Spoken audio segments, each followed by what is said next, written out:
Broadcasting live from Youngville, North Carolina and Ontario, Canada. This is Got Mead Live, a weekly show where Vicky Rowe and AJ Aramutz bring you the Mead news, meadery info, and mead making discussions from all over, talking with mead makers, mead owners, industry mavens, and influencers. This is Got Mead Live, a weekly podcast about mead and the people who love it and where the mead world is going. And now here are your hosts, Got Mead owner Vicky Rowe and mead and wine maker AJ Aramutz.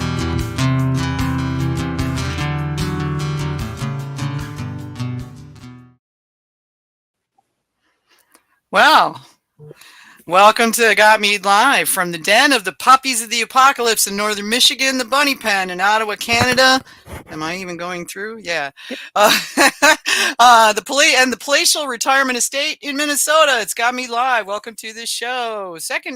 Second time on the new platform, and so far so good. Knock on whatever wood you have handy to you. I want to thank all the folks who have renewed or signed up for a Got Mead patron membership over the last couple of weeks. You are appreciated. That's how I pay for all the things they make me give them money for. So we do appreciate you doing that. If you aren't a patron member, I hope you'll consider it. It's only $30 a year. You can get access to the Got Mead Forum patron group and the Got Mead patron Facebook group.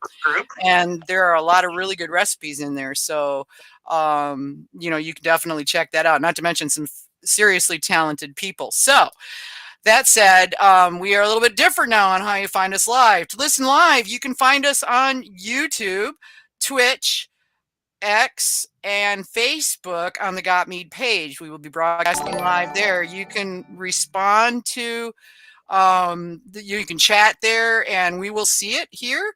So we have people asking, no video. No, Barn Burner, sorry, not yet. Maybe someday, but not today. On Twitch, we are twitch.tv/meadwench. YouTube, oh God, just search Got Mead on YouTube because it's got this long, complicated combination of letters and numbers. On X, it is x.com/realgotmead. Facebook, facebook.com/gotmead. We are live on all those platforms. If you want to catch our social media, facebook.com/gotmead. As I said before, that's the main page. Facebook.com/groups/gotmead is our main group. We ask 3 easy questions to keep the bots out, so please answer those. We'll let you right in. On X, which is also Twitter, we are x.com/realgotmead. And on Facebook, the main page is facebook.com/gotmead. And sorry, I'm rereading things all over the place. If you want to send us questions, comments, suggestions, criticisms, go to gotmead.com, put your mouse over, but do not click Got Mead Live Radio Show. Click the drop down. That'll take you to a form that you can fill out, and that will send it to all of us. So we will definitely get it. I want to do shout outs to our sponsors. We have 2.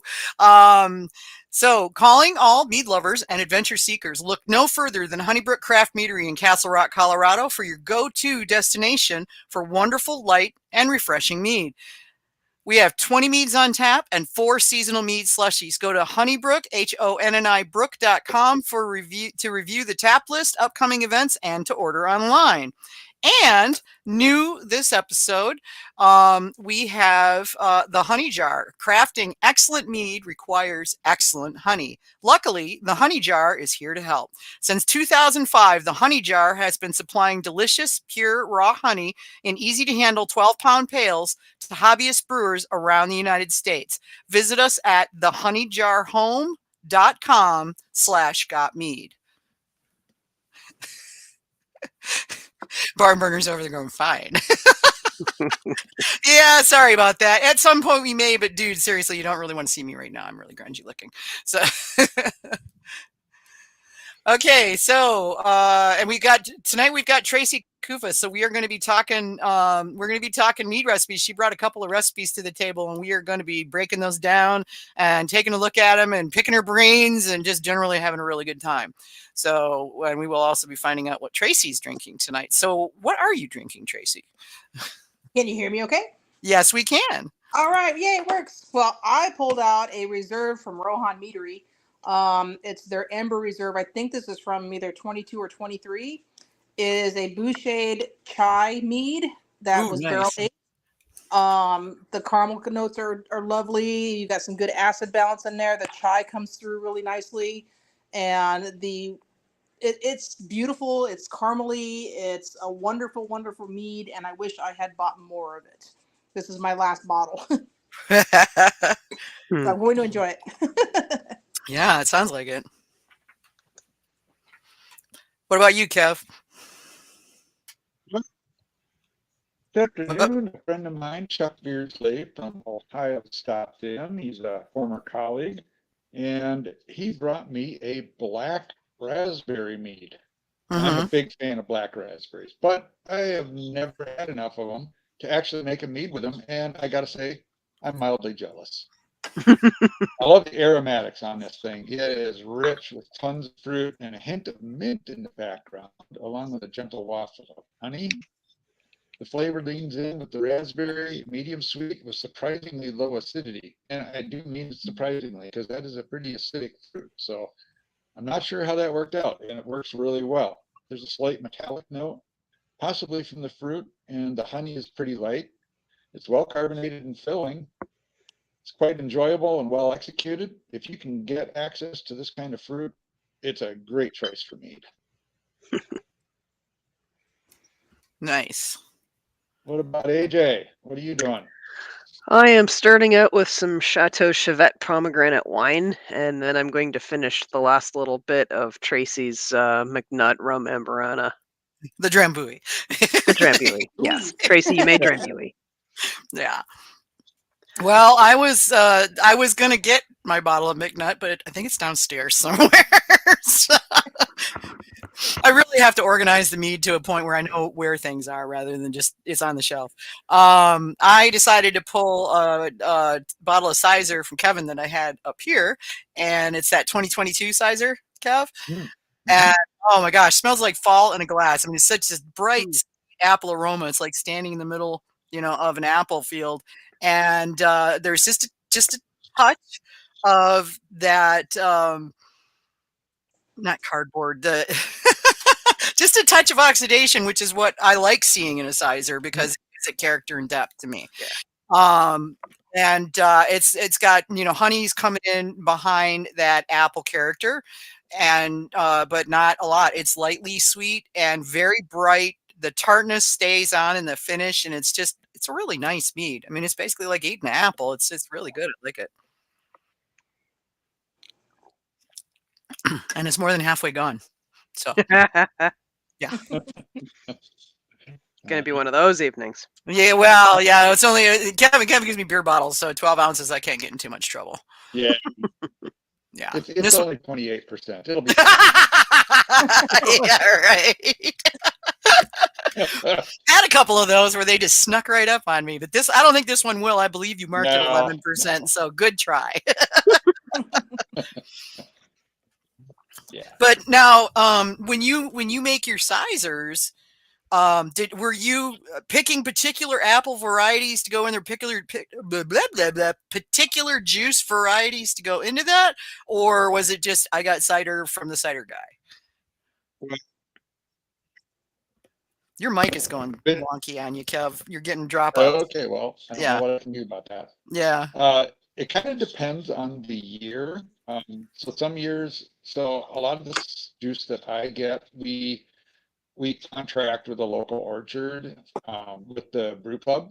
And so like some years we've done like 300 gallons, other years we've done 500 or more gallons.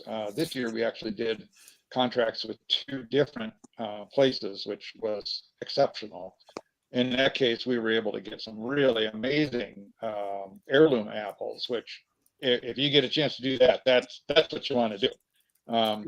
But that one for sure, it was a blend that came from an orchard called Pine Tree Orchard.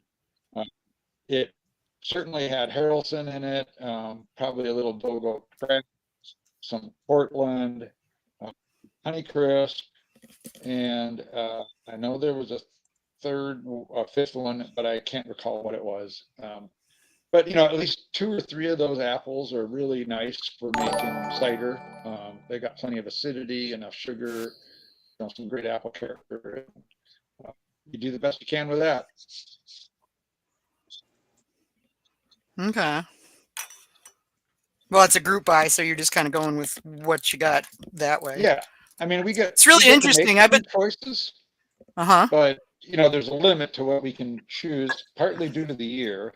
Mhm. It's a commercial orchard, and so typically the orchards around here that grow fruit for sale to the public, they don't grow heirloom apples because they can't make any money at it. You can sell a pound of apples at retail at an orchard for $4 or $5 a pound, and it takes 20 pounds of apples to make a gallon of cider. And what they sell to cideries, they sell for like $1.50 or $2 a gallon. So you start doing the math there, and Yeah. growing heirloom apples is not a very profitable proposition. So it's pretty tough to get stuff like that. Some of them grow it because they really like the idea that they're preserving these apples, but they're not making any money at it. So because it's a club buy like this, we get to make a few choices for the seasonal stuff that's available when we're doing our buy, which is typically at the very end of October. So there's a lot of apples that come in early in the year that are just plain gone. We don't have a choice there. So you get what you get. Okay. Tracy, you guys get cider, a lot of cider down your way? Around the holidays, there's a bunch of cider that's available, like at our little HEB and stuff like that. But But yeah, I there's mean, not. like, there's not like apple farms or anything. No, It's it's not not apple that. country in Texas. Yeah, that's what I No, thought. Yeah. it's I just more say, peaches down. Peaches are the big thing down here. yeah. But since that big freeze in 21, it took out a lot of the citrus trees. So nothing's really been growing down here. I've been trying for bananas for the past 5 years, and my big patch of blue Java bananas got cranked on the snowfall from last week. So they're all dormant again. So I Oh probably no. will never get bananas. I really want the ice cream bananas because supposedly these ice cream bananas are supposed to taste like vanilla ice cream. Huh. And I'm like, that big a wonderful Mead. But yeah, it snowed again, so the bananas are all sad and brown. So Yeah, yeah. I know. I'm planning on putting in a couple of pawpaw trees in the spring, and I know ooh, it'll be a little while before I actually have pawpaws. But I mean, I've never actually tasted a pawpaw. I've had pawpaw meads, but they didn't taste anything like what I thought pawpaws would taste like based on the descriptions that I've heard. Because it's like strawberry banana custard, and I'm yeah, like, that's what I heard too. The only thing I've only had the one from Meridian High, the Southpaw. That's the only pawpaw mead that I've ever had, but it's wonderful. It's I very think I may have a bottle of that. I'll have to go look. yeah. If you have one, I think I might have one in the stash as well. But that's like probably a Okay. favorite pawpaw things or any of the stills that Meridian made. Yeah. Is fantastic. But yeah, I, but the cider and stuff, yeah, we'll get it around Christmas time, and then if you're lucky, if you hit it just right when the stores are like, okay, we gotta get rid of this stuff, then you can get it for half price, and that's whenever I have done like my sizers and everything, that's usually when I go in there and like just scoop everything up and make a big giant batch. right. Okay. But no apples down here. No apples, yeah. I know, so No. North Carolina, the only place you really saw them was over on the west side of the state, up in the mountains where the weather was Mhm. different. So, Right. No, it's mostly like I said, the tropical fruits here. And sometimes got some guavas. Peaches are the big thing here. Mm. We've got a little farm up in Alvin area called Froberg's, and right now they've actually got frostberries, which I'm shocked. I haven't seen frostberries actually grown down here. frostberries. What's a Yeah, frostberry? it's a white strawberry that tastes like pineapple. Oh, I've heard about those. I've Oh, never had them though. hmm Yeah. I bought some. They're pretty tasty, but they're pretty expensive to be making. To have enough to make a meat out of. It's like, yeah, that's kind of really expensive. Yeah. I'd rather just enjoy them on my ice cream. Yeah. For right Yeah. now. Considering how much they cost, I'm sure. Yeah, $7 for like a little pint of them. Yeah, no. Yeah. Yeah, it's like trying to do anything with ground cherries. Yeah, just Unless enjoy you're growing them, they're really expensive. Yeah. Mm-hmm. Huckleberries are like that too. I've They're never tender. had Currants too. on the list. Yeah. That's one of my favorites. I love huckleberries. Oh, bother. Red currants are one of my favorites. I love red currants, but we can't get them here. I have to settle for concentrates. Just order them. Is Well, that because you're not allowed to grow them due to the pine rust thing, or No, it's they're just it's the climate down here. the climate? Okay. It's too hot. Yeah. Yeah. Yeah. yeah. Here it's I believe Michigan's also got the no, we won't let you do that. Oh, still? Really? I got to double check, but it seemed like when I was looking, I was like, oh no, I can. Oh wait, no, I can't. Because I got all excited. I But think most states have lifted that ban. I don't know that they there's all. last I Most looked, have. there was 9 states. Mm-hmm. Sounds about right. Yeah, that are like hanging out. Hmm. But we do have Yeah, muscadine. I'm a We have fan of those fruits. I planted black, red, and white over the past couple of years. So Nice. I'm Cool. looking forward to starting to get some significant volumes off of those in the next year or two. Yes, I can grow them here, but I need a permit, and the permits don't cost anything. You just have to fill out a form and let them know what you're planting so that they are aware. And they've got like a Cool. list of okay varietals that. Oh, that's cool. Yeah, so I remember looking at it and thinking, what a pain. Oh, wait, no, that's not so bad. Yeah, it looks like Delaware, New Jersey, and North Carolina are the only ones that prohibit them completely. Everywhere else, you allow some.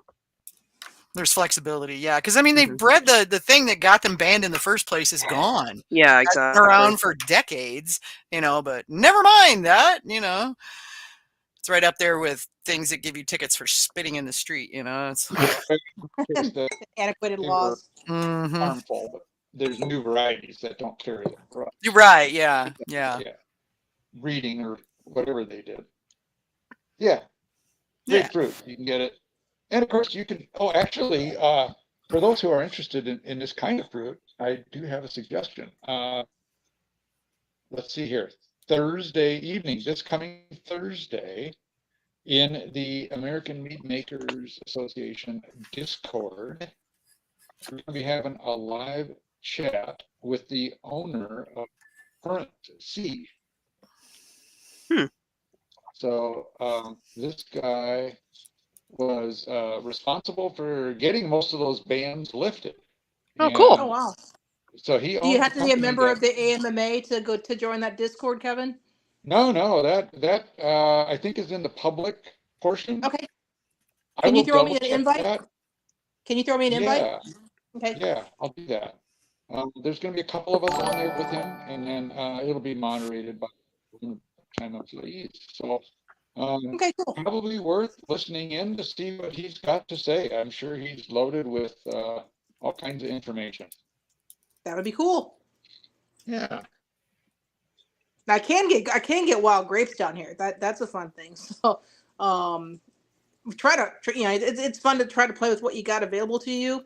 And my friend out in Columbus has got that ranch that we have the Texas Mead Cup, and we're judging Operation Fermentation and stuff out there for the meads. And this summertime, we last 2 summers have gone out there and picked the wild muscadine grapes. And this is my second year doing a wild muscadine piment, and I like it. I'm really happy with it. I pulled it off secondary. Hurricane Barrel threw me for a loop, so it's gone a little longer than I wanted it to, but we're finally back on track with it. And it's been racked, it's been clarified, it's been back sweetened, and now I've got it sitting on Hungarian oak to kind of round it out. So I may have some ready to bring up to Valkyries to share. We'll see how it goes this next month sitting on the wood, but I can at least thief something out and share some bottles with you guys and see what you think, how it's coming along. Nice. Do you have any idea like Nice. what species of grapes it is? So like, the classic European grape varieties that grow These most are of the just world's wine are these are just they're wild that grow down here. I have no clue. Where I'm at, we have okay. what's called the muscadine, and they have a Mustang grape, which is a little bit different. The Mustang grapes grow more like almost like more like a berry. They're not clustered together like a traditional grape. Um, Oh, and really? the birds love them. I had some up in my trees that I could not reach. I go walk outside and look up. Oh yeah, there's grapes. I can't reach them. Watch the birds eat them. Interesting. Mm-hmm. But there's heart. They're oh god, there's heart. Yeah, so you definitely don't want to make a dry mead or wine with these muscadines because you gotta have some sugar. You gotta have a sugar carrier, otherwise it's just puckery. Yeah. Okay. Now the ones that we used to get in North Carolina, I hadn't made mead with them, but I mean they weren't particularly puckery. You know. I think this last batch we probably picked it just a little too early, but if we had waited another 2 weeks, then they would have been gone because of the hurricane. So it's like you get what you get. Yeah, the ones we've got here are Vitis riparia, which are pretty much seeds, tartness, and color. Mm. Are they the black ones or are they the white ones? No, they're the black ones. They dye everything purple briefly. Oh, okay. Probably Ripara is the Yep. type of grape, most likely, Yeah. because they're Yep, so Vitis large. riparia. Yeah. Yeah. Where my cousins are up in Arkansas, when they moved up there, there's a winery called Post Winery, and most of their base is muscadine, but they have pink muscadine, red muscadine, white muscadine, and I want to say there's like almost like a black muscadine they have there. They had like every color of like you could think of, like, with just all muscadine. I'm like, I really want to do a pine nut with this. Yeah. Mm-hmm. And they do sell the juice. I am gonna see. I'm gonna try to get up there like April, May. I'm gonna see if I get some juice and bring it back and just try playing with the juices instead of like dyeing my hands purple from messing with grapes. From squishing grapes. Yeah, I hear you. Squishing grapes. Yeah. Usually I'll sit down, like, got my bucket, got my brew bag, and I'll just sit there and like pick the grapes off, clean them off, and everything. Just like to throw them in the brew bags so that when I'm done, I can just like add my water and get to fermenting. But it takes a while to clean them off. So. But it's all good. It's all fun. Rotundiflora folia, it's called. That's native to you. Okay. Muscadine. Muscadine. So, yeah, Cool. Vitis rotundifolia. I don't know what variety are the ones in North Carolina. I don't know that I ever looked. Mm-hmm. Ours are like the size of little black peas. No, these are bigger. They're about the size of the tip of your index finger, if your index finger is round. But they're pretty good size. Yeah. Yeah, You're ours right, have the same they don't size appear seeds to as a cluster regular quite- grape. Yeah. Yeah.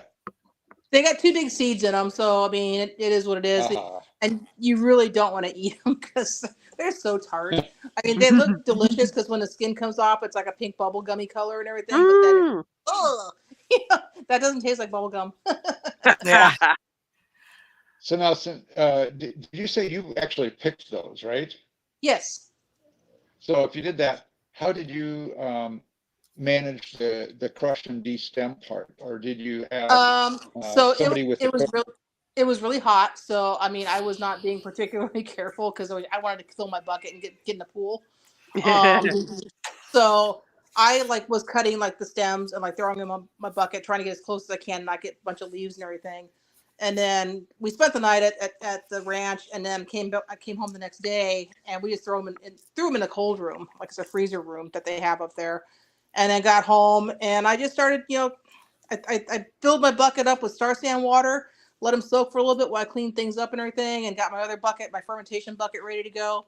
And then I honestly, it sounds kind of dumb, but I put a movie on Netflix, and I sat on my couch and put a towel down, and I picked up a stem and started pulling them off the stems and pinching them with my fingers and throwing them into my brew bag. I'm sure there's easier to do it. But hey, I got to watch a movie, and I got my stuff done. I got it fermenting that night, and I fermented actually on Hungarian oak, so I got my tannins up front with that and a little bit of vanilla going. I know some people they'll carefully pick as they're picking, but it's hot. It was hot, and I just wanted to finish up and get in the pool. Quite honestly, That sounds pretty much like how I harvest mine. You grab them by the bunch and then you deal with them later. Mm-hmm. Yeah. That's how I did it. I mean, it's like I got quite a bit. I filled a 5-gallon bucket, so I mean, that's not horrible. I mean, and the stems and leaves and stuff that I got, I mean, it was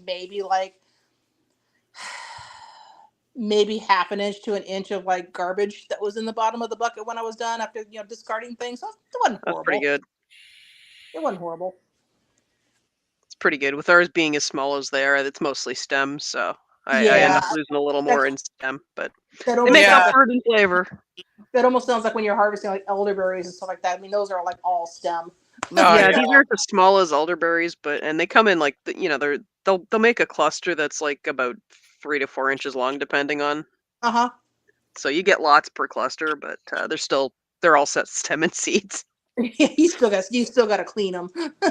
Yeah, exactly, because the birds, they do their thing up there. So Yes, they do.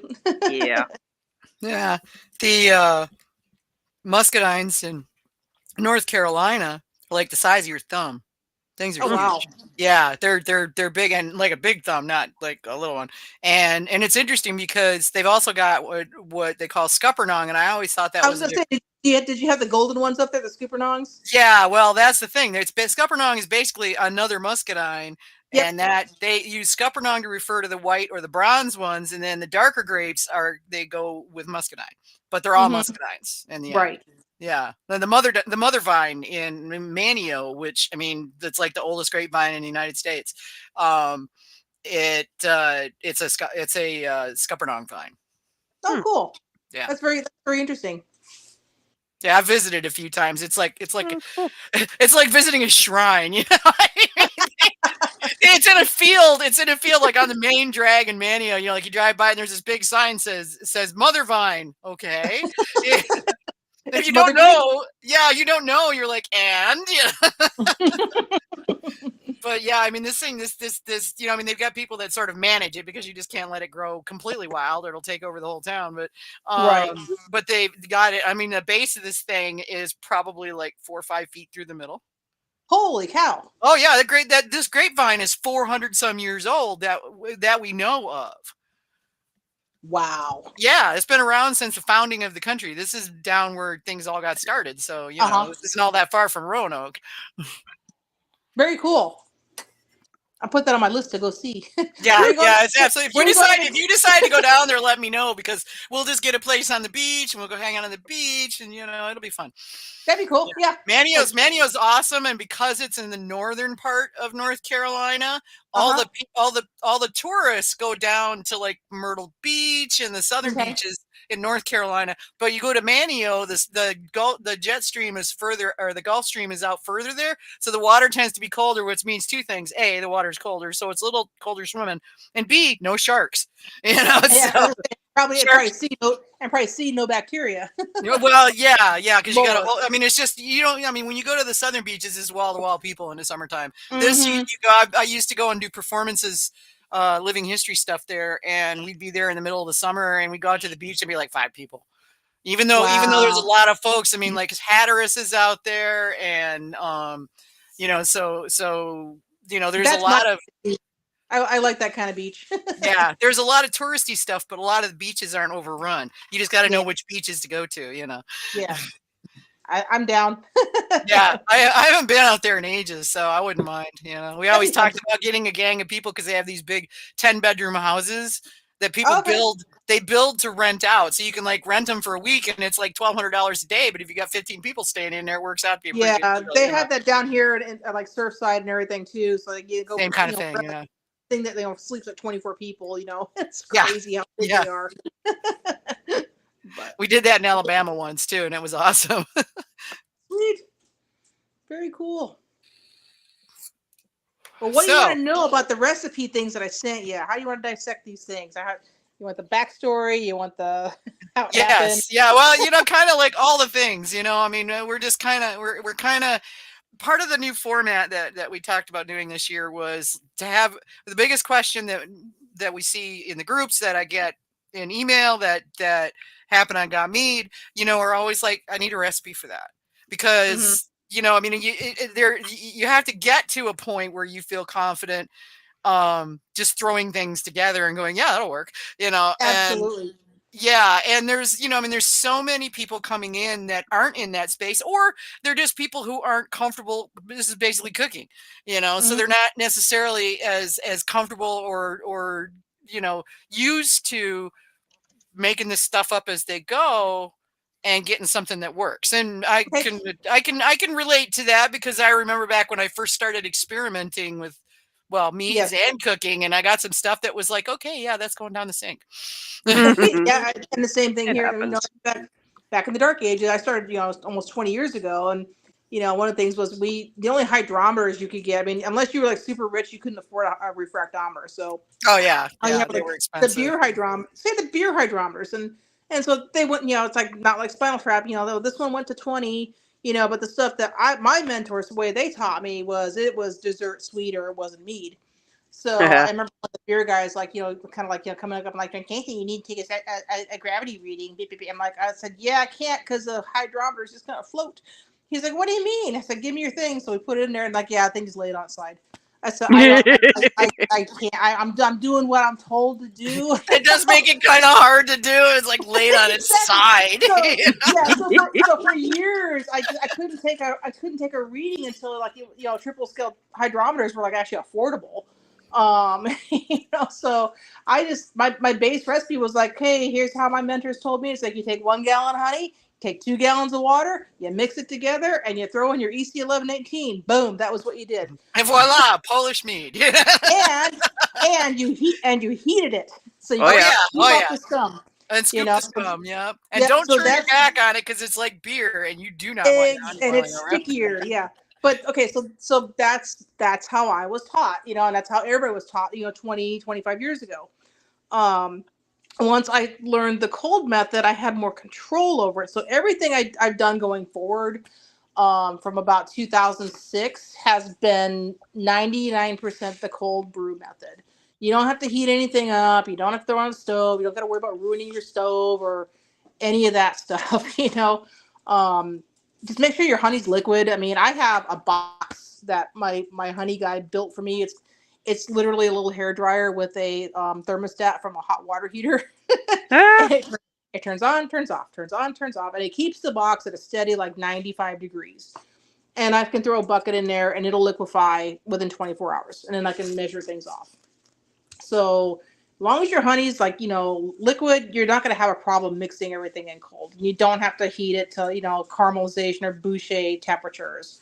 Just warm water will help you as well. So just knowing that your stuff will mix together, that's a big help, because if you're going to struggle trying to scoop crystallized stuff out of a bucket, you're not going to have fun with this. It drips a little bit less, but yeah, it's a pain in the arse to dissolve. It's a pain in the butt. And and then you get to the bottom, and it's like, well, now it's all crystallized sugar because everything doesn't, it doesn't crystallize equally in a big bucket. Mm-hmm. So, but that's how I initially started. So leading up to that, I am known, and for everybody that likes dry things, you can modify this by adjusting your starting gravity on the recipes that I gave Vicky. I'm known for big, heavy, sweet, alcoholic stacked meads. And that's pretty much what I win with. So these two that I gave you are high. They're almost stack meads. They're high standard. If you kind of follow what I'm going with, sometimes the yeast will get away from you a little bit, because I typically don't back sweeten either. I overshoot my gravity, so that I don't have to back sweeten. I can dilute with water a little bit later if I need to, if it's too much, or adjust with acids and tannins. But these two recipes are really easy, and they're really easily sourced. I mean, the Hawaiian honey, like the McNutt, Sean Darrell Harris, ATS, either one of those will get you like really good honey for a really reasonable price. But Sean Darrell, I think he's doing like 20 pounds for like $110, including shipping now. And 20 pounds for 110. Yeah, and that includes shipping. In 10-pound bags, yeah. Yeah, and it includes shipping nationwide, so you don't even have to pay for shipping. Exactly. So that's a really good deal. And an ATS, same thing. I just got an email from them the other day. So that if you want the MacNut honey, they got the macadamia. They got buy one get one free gallons right now. You can't go. I know. I saw that, and I was like, oh god. I don't need to buy any more honey right now. So, just no more. Yeah, it's like if I let any more honey into this house, I'm pretty sure I'm going to find myself sleeping in the garage. So yeah, I'm in the same position. I would love to do that, but nope. I know. I gotta use up what I've got right now. So, yeah. And I've already got honey sitting here. I don't need more of it. Same. Yeah, I've got like 3 gallons of MacNut. Plus, I've also got all the other ones. So it's like I should use those first. I'm trying to use things up, and people keep sending me stuff, which I love getting your stuff. Don't get me wrong, but it's like I got to use up what I have before I buy new stuff. But anyway, so So honey sourcing, I mean, even I think ATS, even I think occasionally they even have orange blossom. I think, don't hold me to that. But for reasonable honey, those are your two go-to sources. The Sean Darrell Harris, and to get his stuff, he's on Facebook. You just shoot him a message and say, "Hi, Sean, I'd like to order blah blah blah," and then you guys work it out on the messenger from there. ATS, Vicky, you can probably put a link up somewhere for them. You just Yeah, go hang on, to let me find it. yeah, you just go there and they buy one get one free. They got 5 gallon bucket deals like 20% off, and then like reduced shipping. So there's places out there to get this honey. So don't stress out that you're gonna be spending like $500 on honey to get it shipped from Hawaii. You're not. So the base recipe on the McNutt, that started basically. I went back to my roots. Whenever I have a new honey to test out, I go back to my original things where I'm going to make a sack out of it because that tells me the truest form of its honey or of its character.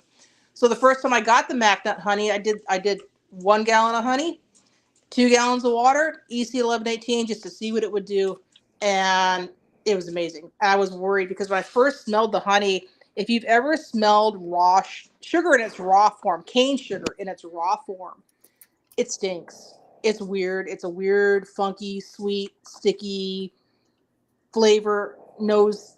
I can't unless you smelled it. I can't describe it. It's offensive and it's intriguing at the same time.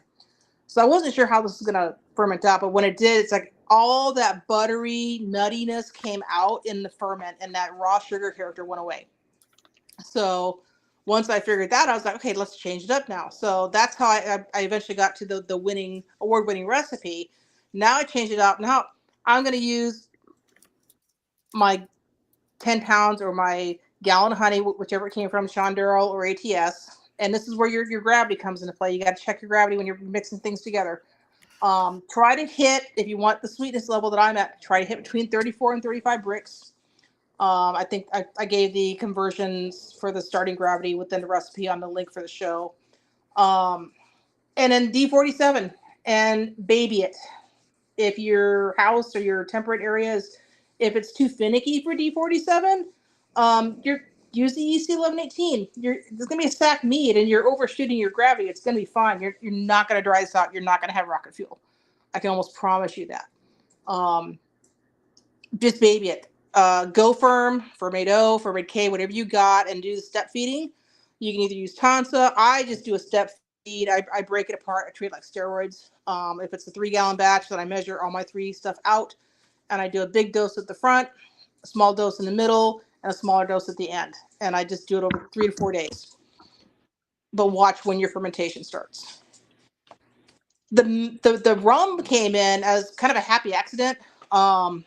I was over at our local homebrew shop, and they have a big kegerator set up there. You can try the different beers and everything. And it was Mindy over at the Hop and Grape, and she did a coconut blonde ale that she aged on Amburana. And I went and poured myself a little thing of it when I was waiting for them to go get my grains for the beer I was making. I'm like, what is this flavor? She's like, it's Amburana. I'm like, what is Amburana? She's like, it's a wood. And so she hooked me up with Randy Daly over at the Mash Knots. And so we were talking. So he gave me a little baggie of wood. And I went home and started playing with it. And it's like, oh my God, the cake flavors and everything came out. It was amazing. And I'm like, I wonder if we soaked it with rum, because I had some rum chips soaking already in rum. I'm like, well, let's soak some Amburana in rum. And it brought out even more of the flavor soaking it in the rum. And like I threw it into the McNutt, and that was the end of it. That was the winning recipe, and that's what started the whole roller coaster of like winning all these best of shows with this particular mead. And I haven't really deviated from the recipe at all, except for just making sure that season to season, harvest to harvest, the sugar content's going to be above or below a little bit. So you have to kind of watch that when you're mixing things together to try to make sure that you hit your gravity correctly. Because if you just throw a gallon of honey and 2 gallons of water, your honey's gone. Now you can't adjust if you need to like make it sweeter. Does that make sense for all the new people? Hold back. Hold back, reserve. Yeah, just take reads. But the way when I'm putting things together, it's like if it's a new batch of honey that I know I don't have a bricks reading on, then I will put my initial honey in first, and I'll put in a gallon and a half of water. I'll stir it up. I'll take a reading. Where am I at? Okay, I need to add another half gallon to see where I'm at again. Another half gallon, stir it up, take a reading. How close am I? Keep adding your water till you get to where you want. And, if you need to, reserve a little bit of honey behind it in case you overshoot. Once you kind of dial in that part, recipe formulation is really easy, especially once you have a base recipe to go to and adding in your other things. I mean, basically the McNutt is a traditional. It's just aged on rum soaked Amburana. And you can make it drier. You can go like less gravity. My drier stuff that I'm playing with, I'm starting out anywhere between 23 and 25 bricks. So if you want it drier, try a 1 gallon batch. You don't have to do a 3 gallon batch. Do a 1 gallon batch. Split it up. See if you like it sweet. Do you like it semi-sweet or do you like it dry? Try, 3 different starting gravities and you can kind of go from there. Try different yeasts and find your house yeast that you work best with. Split it up. See if you like it sweet. Do you like it semi-sweet or do you like it dry? Try, 3 different starting gravities and then go from there. Try different yeasts and find your house yeast that you work best with. So Traci, I think one of the things that a lot of new folks struggle with, especially when fruit gets added, is they want to know what effect it's going to have on the starting gravity. So, most fruit has a starting gravity on its own of 1.04 of 45, let's say, maybe up to 150. Mm-hmm. And most fruit is, let's shave it a little bit and just say it's like 0.1 gallons per pound, roughly. Uh-huh. I mean, it's less than that. So, right.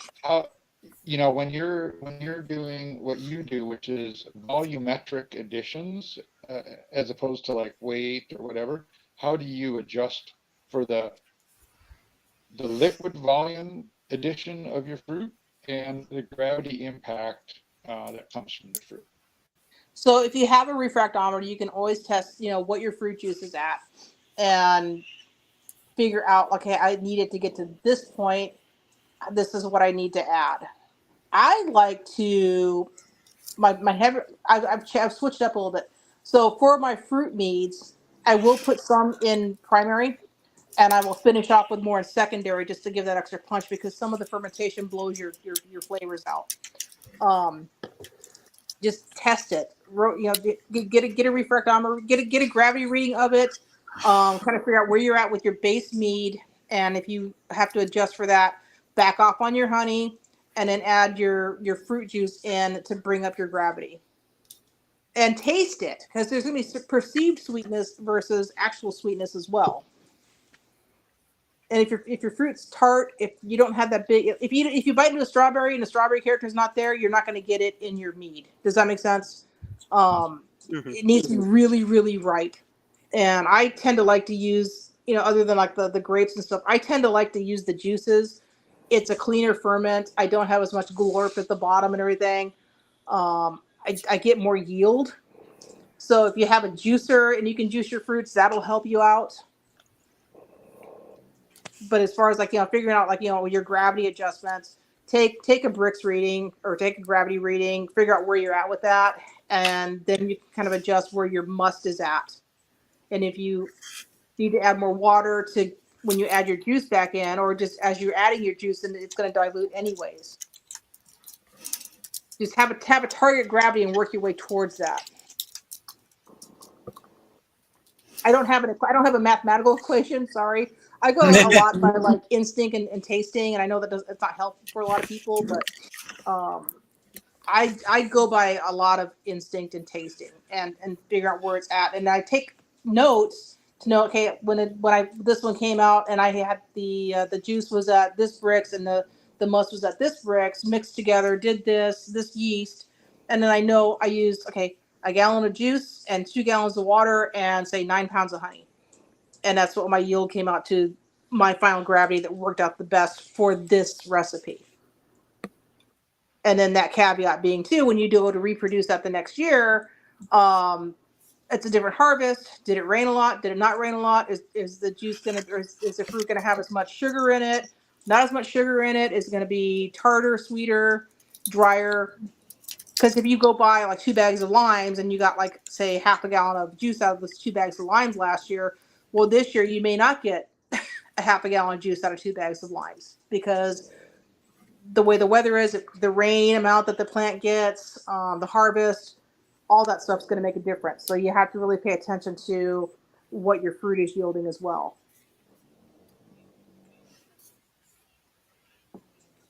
I hope that makes sense. Yep, totally makes sense. Okay. I can't hear Kevin or Vicky. Nope. I hear AJ. Yeah. Oh, sorry. Had myself Okay. muted. I'm responding to Oh, no worries. text. I'm like, I don't know if I'm talking to myself. Yeah, no, you're just talking to yourself. We all left and went home. Thanks, Trace. Have a good one. Okay. Hey, Tracy, show's yours. Have fun. Okay. Yeah, Okay, show's good. yours. Enjoy. Yeah, here, let Give me us give back you the the link keys so when you you're can go done. on and look. Yeah. So, and I know, like too, like it bothers some people that I'm not so scientific-y about things, but A that's lot of just people aren't. yeah. But it is art and science, and yes, you have to have the tools to do it working. But you know, once you develop your skills, your instincts will also kick in and take over. But don't be afraid. Don't be afraid of the process. Because I didn't know what the heck I was doing at first either, and I made stuff that was like, God, this is awful. You know, my friends were like, this is wonderful. I'm like, really? Like, yeah, teach me how to make it. I'm like, well, I just learned myself, you know. So, but yeah, don't be afraid of the process. Play with it, and you know, and your home brew clubs are your best friend with this because they will tell you if it's good or not. Your friends will be like, oh yeah, it's great. Like throw it in your plant if it's not, you know. Mm-hmm.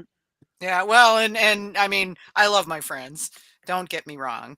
I do too. But yeah, but my friends aren't always, not all my friends are honest with me. I do have some friends that I can give my mead to, and they'll flat tell me if there's something wrong with it, and they'll be And the same, yeah. Some you can tell it's like you get real good at reading people's faces, you know. oh yeah, yeah. Well, not just that, but like you get like say Pete, for instance. People like Vicky, what the hell were you thinking? Exactly. Yeah, it's like this is not good. What? Why are you doing this? This is not good. Yeah. What did you do? Yeah. So yeah, I've got friends that you know, that will be straight up with me. But there are other ones that are like, oh no, this is awesome. You know, like most of the people I used to share it with when I was doing living history and when I went to like Penzic and stuff like that, you know, be like, oh yeah, this is awesome. And I'm thinking, oh, I didn't really think this was all that great, but okay. Yeah, you do notice that a lot of people care more about the alcohol content than the taste. I've noticed that, yeah. Yeah. When I was still in Arizona and I was at the homebrew club, we used to be able to actually serve at the beer festivals, and a lot of them were down in like Tempe area where the college where ASU was.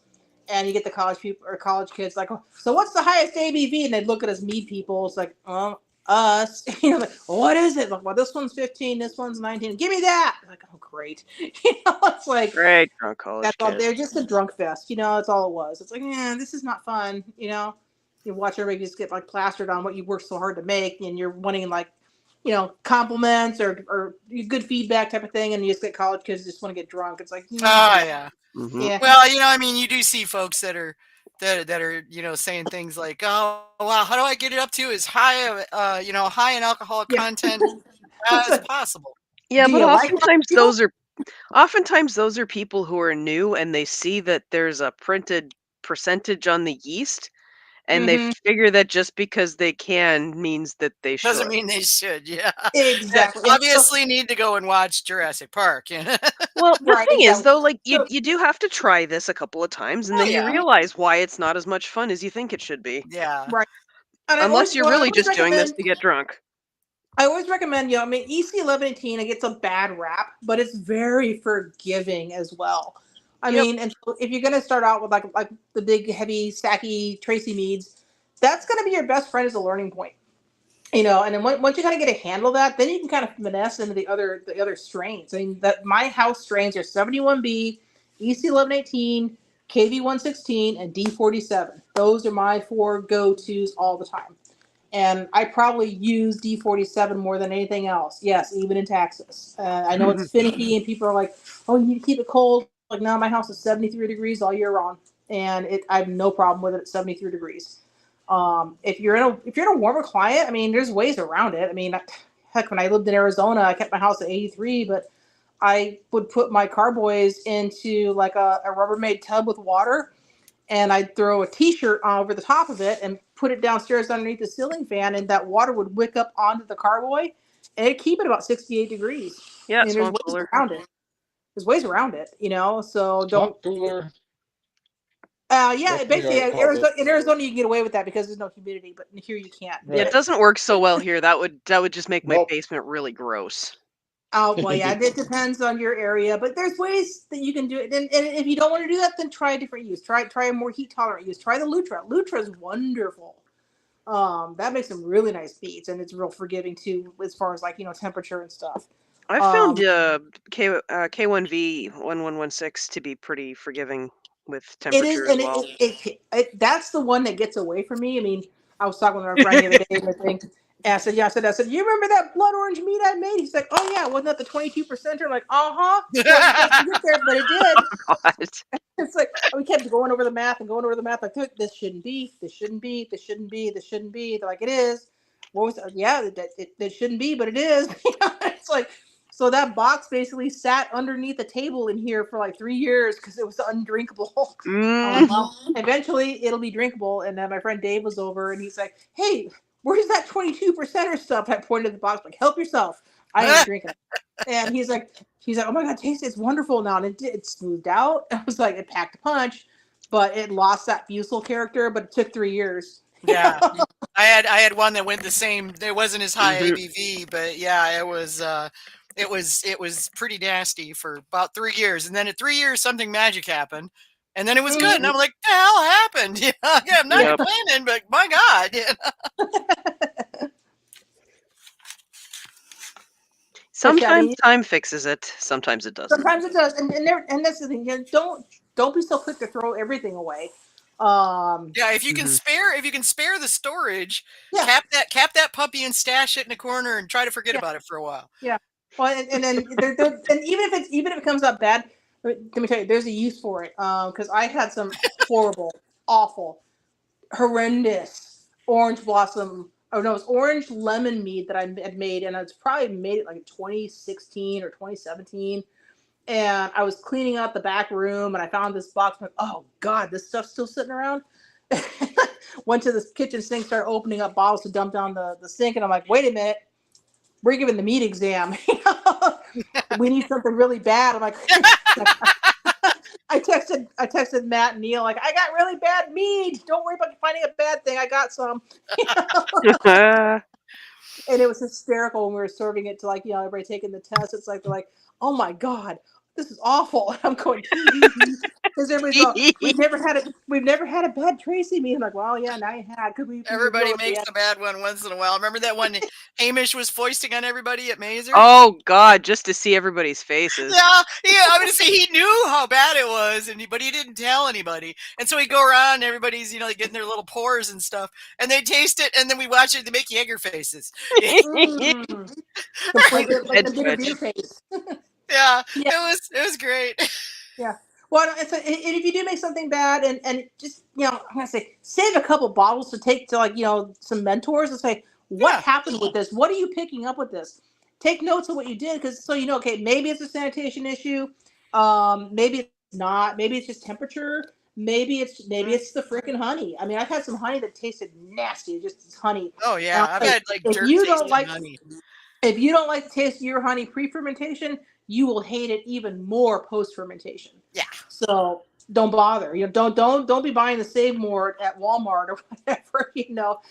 That dirt honey. It's like don't just go to Costco. Costco's got decent clover honey for dinking around with. I mean, it doesn't matter. It's like I've made award-winning stuff. I made award-winning stuff with Costco honey. There's no shame in it. There's nothing wrong with it. Yeah, Costco honey has won a lot of gold medals. I mean, it has, and it's reasonable to play with. I mean, it's cost wise, it's right. It's just as cheap as getting from ATS or Shondero Harris, and it's quality honey for. It's really good for mixing with fruit because it's got strong enough backbone that it can stand up to some really heavy fruits. Wish I'd thought to pick some up when I was up there 2 weeks ago. Oh, But I got the other things that I needed, but yeah, I didn't think to pick up any. Usually because we're going, nope, that's enough stuff, because we go in there yeah, for like that's it. 5 5, things yeah, and come out with $500 worth of things, and it's like, yeah, no, okay, Yeah. yeah, that's enough things. Yeah, it's yeah, that's enough things. So Mhm.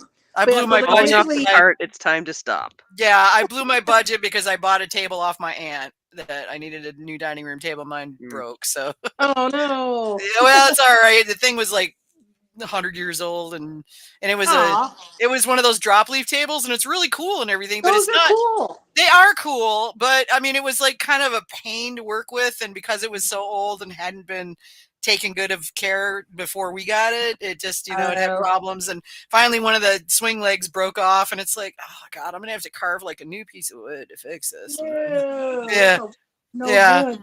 And my No aunt good. had gotten a new table, and she had her old one, and she's like, well, I'll sell you this one. I was like, okay.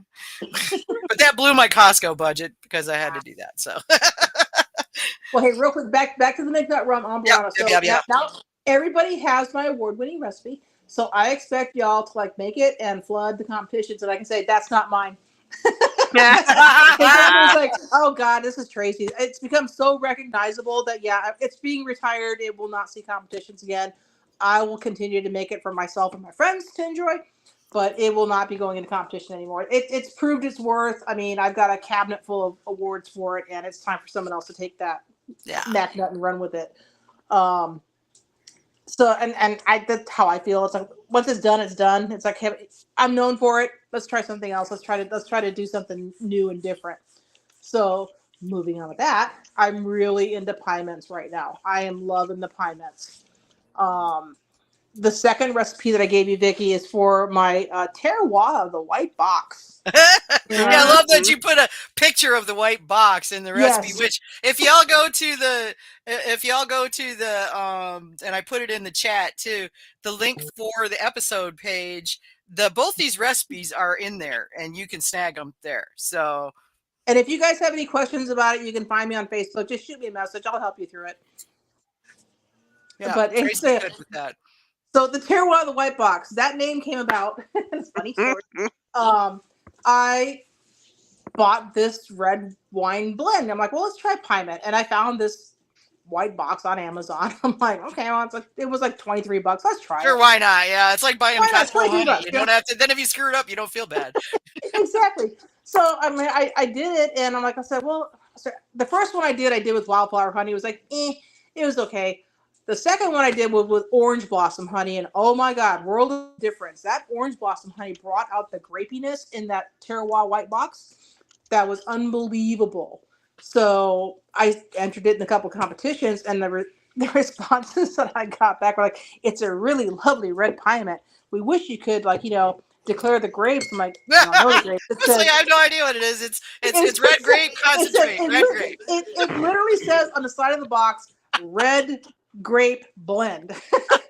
And so I'm talking with friends like, I don't know what to do with this, and I can't enter it anymore because they want you to declare the grapes. So it got dubbed the terroir of the white box. So so now I found that so the white box also has a white grape blend. So I did order a white grape blend white box, and I made a batch, and it's just as wonderful with the orange blossom. So that's another really easy sourced product. Like I said, everything is right there on the white one and the red one. It's interchangeable. Use the same orange blossom honey. Use your same starting gravity. If you want it drier, just drop your gravity down. But it's so easy, and it's really easily sourced. It's on Amazon. Everybody has Amazon, and it's a good training wheels thing to kind of play with things that's inexpensive. You're not going out and buying like $120 port wine kit to get that expensive must, or you're not buying a bucket of, frozen, Malbec must from somewhere and spending all that money. You're spending $25 on a little thing of red grape blend to play with. Wine kits are a great thing to play with. Yeah, they are. They really and are once, great and thing to once play you're with. comfortable with doing these little tiny things like that, then go to the wine kits, because I did a Merlot pie mint that there's only one bottle left that I know of. It's sitting on my shelf. And my friends like attacked it. It took a couple of silvers. I think Nice. it took a bronze. and then I gave it to some friends for their wedding gift, and gave it away for friends for Christmas presents. Like, Trace, you got to make this again. I can't find the wine kit anymore. So Mm. I gotta find the Merlot wine kit. They're all sold out. I did actually find a Pinot Noir wine kit, so I got that. So that I just bottled that tonight. And then I've got some. Let's see, the muscadine. I did bottle the terroir, the white boxes, the red and the white. So I was bottling earlier tonight before we went on the show. But yeah, play with this stuff. Don't be afraid of it, and find the cheap ingredients. I mean, go to the grocery store and go buy some Welch's Concord grape. As long as it doesn't have the preservatives and stuff in there, play with it. You might like it. Yeah. The pomegranate wine that I'm drinking right now was actually made with a pomegranate juice blend that had, I think, elderberries in it and some other stuff, but it didn't have sulfites or Yeah, you can find it potassium without the. sorbate. Yeah, you can find it without the preservatives. I mean, Yeah, I found I. this at the grocery store. I made a 3-gallon batch, and I wish I'd made more. Mhm. Yeah. Yeah, I finally did my first ever like just regular sizer, like no spices. I'm like, I gotta master a sizer too. And I'm close. It's not competition worthy, but it's drinkable. It's a good gateway drug for people like, oh, this is a nice, mead to just kind of enjoy. Um, but just go to the store, HEB, Kroger, wherever you at. They have apple juices that don't have all the preservatives and stuff in them. Mhm. Yeah, you just have to look for them. I Mhm. bought and at Costco, because Costco seems to be a really good place for us. Uh-huh. Cherry juice, and I almost got more last time. They still had them this time. But I've got two 8-pack boxes of, I think they're gallon jugs or 3/4 Is it the gallon jugs. Montmorency? Yeah, and Yeah. they're 8-packs of the juice, and I've got 2 of those 8-packs, and I was like, okay, so between that and the dried cherries that I buy every time I go to the grocery store, if I have the money, because they have 2.5 pounds of dried local cherries in Ooh, nice. boxes at the Myers store. Yeah, and they're like $24 for 2.5 pounds of dried cherries. So I take those, mix them with the juice, and Bob's your uncle, and there you go. So it works out real good, and there are no preservatives, and makes great. I got to do another cherry pie mead. Got to. Did I bring you guys I did when we went to the Sugar Belt. I brought the buckwheat cherry. Yeah, you did. That's what I drank last. I think I drank your buckwheat cherry last week. I thought you said it was a blueberry. Was it the blue? Oh, you're right. It was. It was the blueberry, which was also good. Blucifer. Lucifer, yeah. Lucifer. Yeah. For those of you who may not know, Lucifer is the blue horse with the red demonic eyes outside the Denver airport. Yeah, I had some buckwheat honey left over from the big buckwheat cherry batch that I did. I was gifted a bucket of buckwheat honey, and I've got it home, and I remember opening it and I'm like, oh God, this stuff stinks. What am I gonna do with Oh this? God, it does. Yeah. Oh, it stinks. It stinks so bad. I'm like close the lid, or like spraying like Febreze, like open the windows, and start talking to some friends online. They're like, dude, that goes so well with cherry. I'm like, you think? I'm like, they're like, go for it. It's like, you got cherries? I'm like, yeah, I got tons of cherries. I mean, I bought a bunch of dried cherries before my little medical adventure, so they're still sitting in my supply pantry. I'm like, well, let's do this, So. Yeah. We poured off. Me and my friend poured off 40 pounds of honey into my big conical. I said, we're gonna go big. I don't care. So got everything up to the very top where you put the lid on the conical, and you screw the worm screw on and tighten it up, and you don't dare open it up till it's done. And by God, it is fantastic. I mean, I've won some golds with it. Some people don't know what to do with it. I still have a case of it. I'll bring a bottle up to Valks just to have everybody try.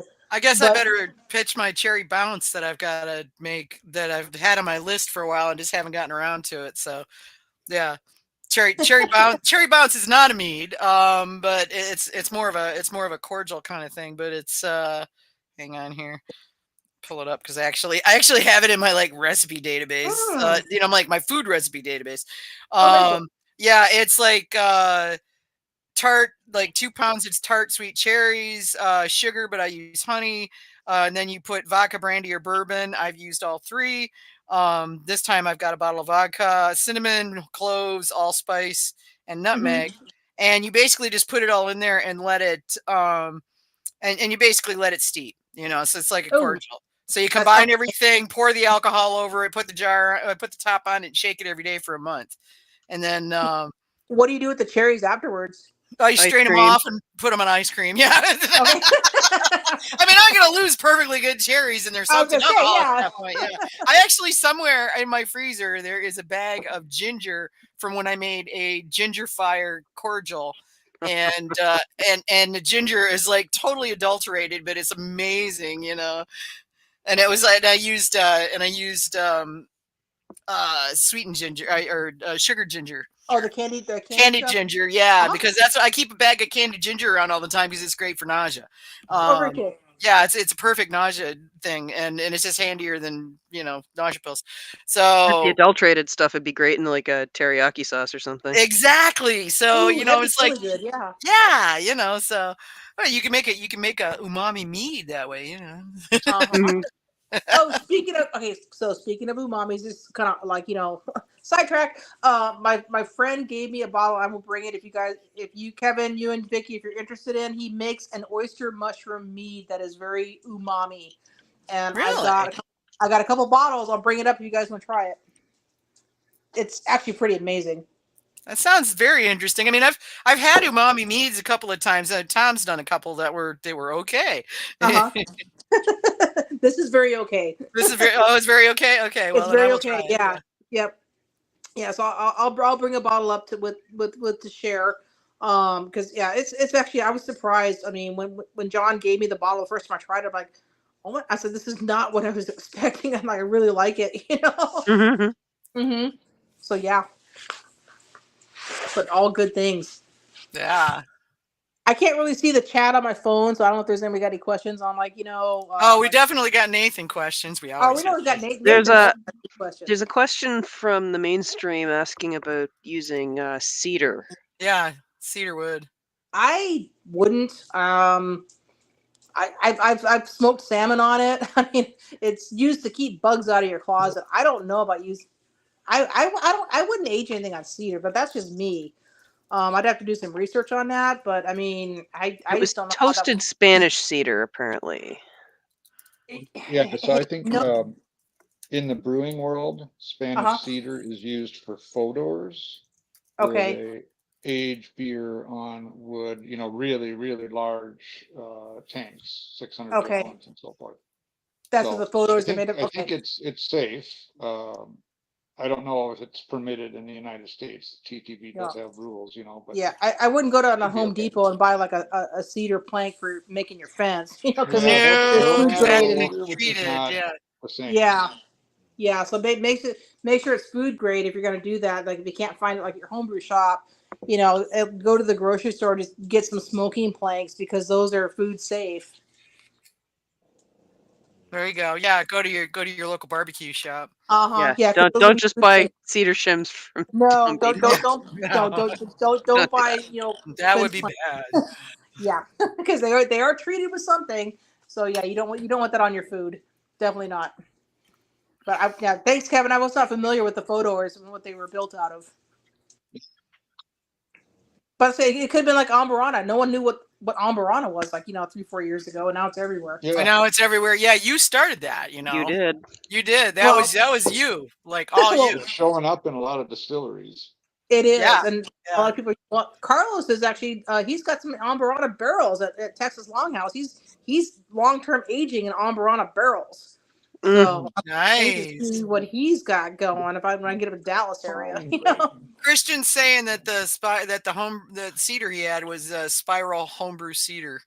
Oh, okay. I've never seen that. So me neither. There are a couple of the wood shops that are doing exotic woods now because we had to hunt to find Amburana.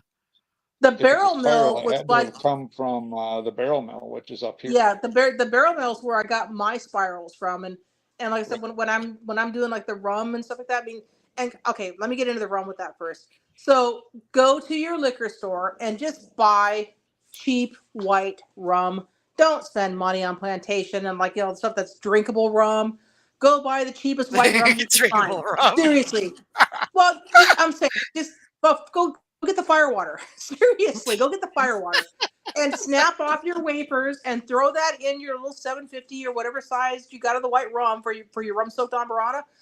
Throw that in there. Throw a bunch of amburana in there, and seriously, let it sit for 2 to 3 weeks, and then taste So your plan rum. ahead, because when your mead Yes. starts fermenting, you want to be ready. Yes. So, but taste your rum, because you're going to want to decant that rum before it over absorbs. And what's going to end up happening in 2 to 3 to 4 weeks, you're going to have your amburana ready to put into your mead to finish it. If it finishes before your mead, put it in a Ziploc bag, throw it in your freezer. It'll be fine. But then the magic's going to happen is you're going to have some very wonderful drinkable rum that you maybe paid $10 for. Yeah. It's wonderful. Because what did it? Remember that rum I found on my online liquor place, the Plantation? Yes. And that was fabulous. It was also like $80 a bottle, you know? Yes. I mean, we tried it because I didn't know that you could just like take cheap ass rum and put it in. Well, and that's what I've been doing. I've been buying white liquors to put my stuff in. So the same thing for my rum chips. So I have one. Okay, here another recipe here. If you guys want it, it's called Old Rummy Orange, and I have this old ass orange blossom honey that's been sitting around forever that my honey guy gave me. He's like, I can't sell it. Here, take it. It's pitch black. Yeah, but you know the nicest blossom. people. Yes, but it's Beauchade. It's basically naturally Beauchade orange blossom, and it smells like caramel and oranges. Oh my God! So I make basically my base recipe, my almost Sake high standard recipe, but then you age that on rum soaked rum chips. So that's Old Rummy Orange. Old Rummy Orange has gotten a few silvers. Wait, rum soaked what chips? Oh, rum soaked rum chips. Rum chips. Yeah, rum barrel chips. Oh, okay. Yeah, like rum barrel. Trying to work that one out. Rum barrel, yeah. Rum barrel chips, okay. Rum barrel, yeah. Rumble. So rum barrel chips. So rum soaked rum barrel chips. And the same thing. Go get some cheap white rum. I mean, because the wood's gonna impart those flavors to that white liquor, and you're gonna get a drinkable hard liquor out of that, and you got your really nice soaked spirit wood that you can add into age onto your meats. Yeah. And you can do it with bourbon. You can do it with whatever you want. I mean, and if you have a cheap bourbon, same thing. Throw your wood in there, and because all you're doing, you're extracting that, and it's gonna, it's gonna help. The wood's gonna help the cheap liquor. Number one. Number two, it's gonna absorb into the wood, and you're gonna put that into your mead, and you're gonna get that barrel aged flavor without aging in a barrel. I will say with the amburana, be prepared to taste it like almost every day, and be prepared to pull it, because it does keep developing the flavors after you pull the wood. So if it's close to where you want it, pull that wood out of there. Otherwise, it will over oak and it will be a gingerbread cake bomb, and you will not like it. I don't know. I like gingerbread cake. I do too, but for mead and for, if it overpowers the honey that you're working with, it could be a bad thing. But there's still so many uses out of it. So if you have to pull it early, same thing. Put it back into a freezer bag, throw it in your freezer, use it for the next batch until you've extracted all that goodness out of it. Don't waste it.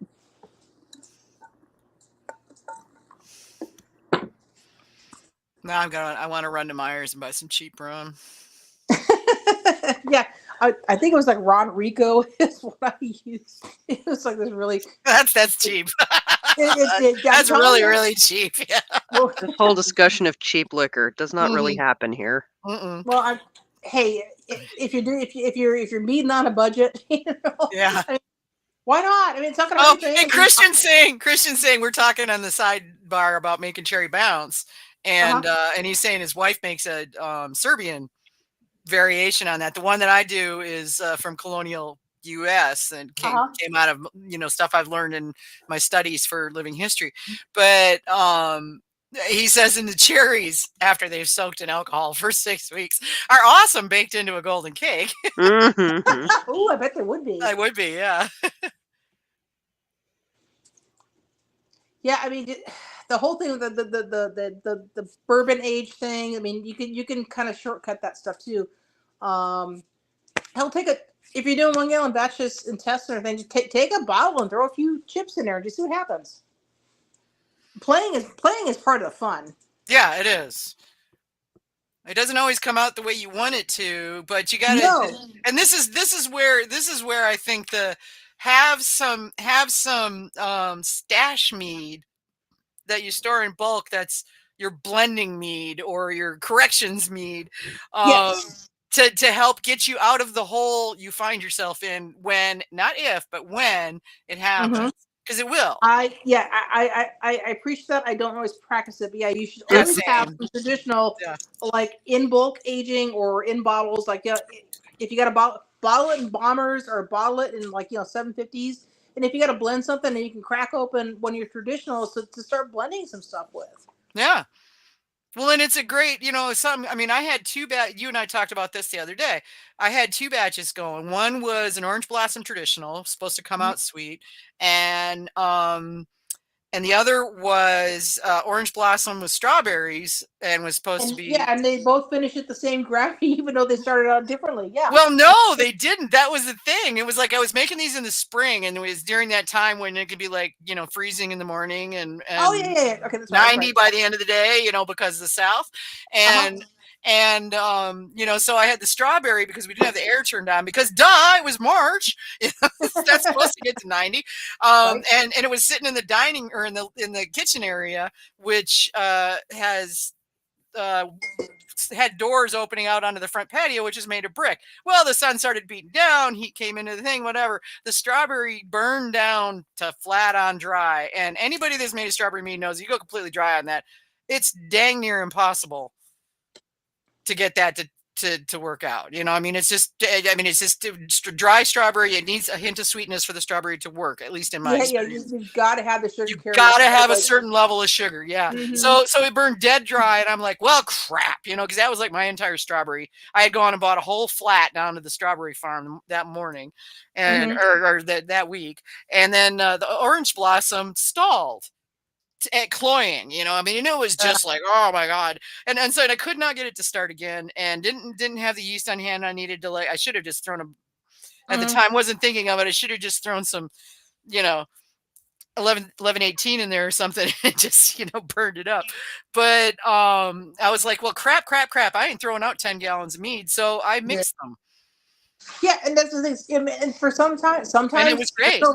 There's no rhyme. There's no reason. It's happened to all of us. It flipping stalls, and whatever you cannot get them restarted. It's just done. Like it's done. It's done. It's like sometimes it's just they just laughs at you. Treat it like a simple syrup, or I mean, I've done this with things that never would go into competition, but dilute it, dilute it. Fortify it. Do whatever you want. Make a little cordial out of it. Yeah. Use it as a mixer. I mean, you don't have to throw it away just because it's like too sweet. It didn't fully attenuate. Yeah, that can be worked with. Yeah. There's things that you can do to fix it. And like we're all here to take questions like, hey, this thing did this. It's happened to all of us. Yeah. It's just that's why you have have a dry traditional sitting around in bottles. That you can hey, this one kind of messed up on me. Okay, put 2 bottles in here and we'll fix it. Or something goes too dry and you don't want to really do the full back sweetening thing. Have some stabilized sweet mead and throw that in there and just see what happens with it. You can always back sweeten with fruit juice. You can always back sweeten with wine bases. Heck, you can zest citrus and candy the citrus and throw that in there. That'll give you some back sweetening. Mm-hmm. Like I always say, don't be afraid to play with things, because the worst thing that's going to happen is you're going to dump it anyway. And even then, think about dumping it because there might be a mead exam near you that needs some bad things. Yeah, I always save one bottle of the crappy stuff. If nothing else, you get to go back and use it, even if you don't end up giving it to a meat exam as a bad example. Bad example. Yeah, it's still, I mean, you can use it, especially as you develop your palate, and Exactly, it's a learning tool. it's a learning tool, yeah. What's really fun is, so if you like decide like what the McNutt, it was for a while I had like 5-6 different like generations of McNutt floating around. I'm down to my last bottle right now. Sad. I need to make more. I gotta go find my bottle. I know I've got a bottle of it somewhere. I just gotta track it down.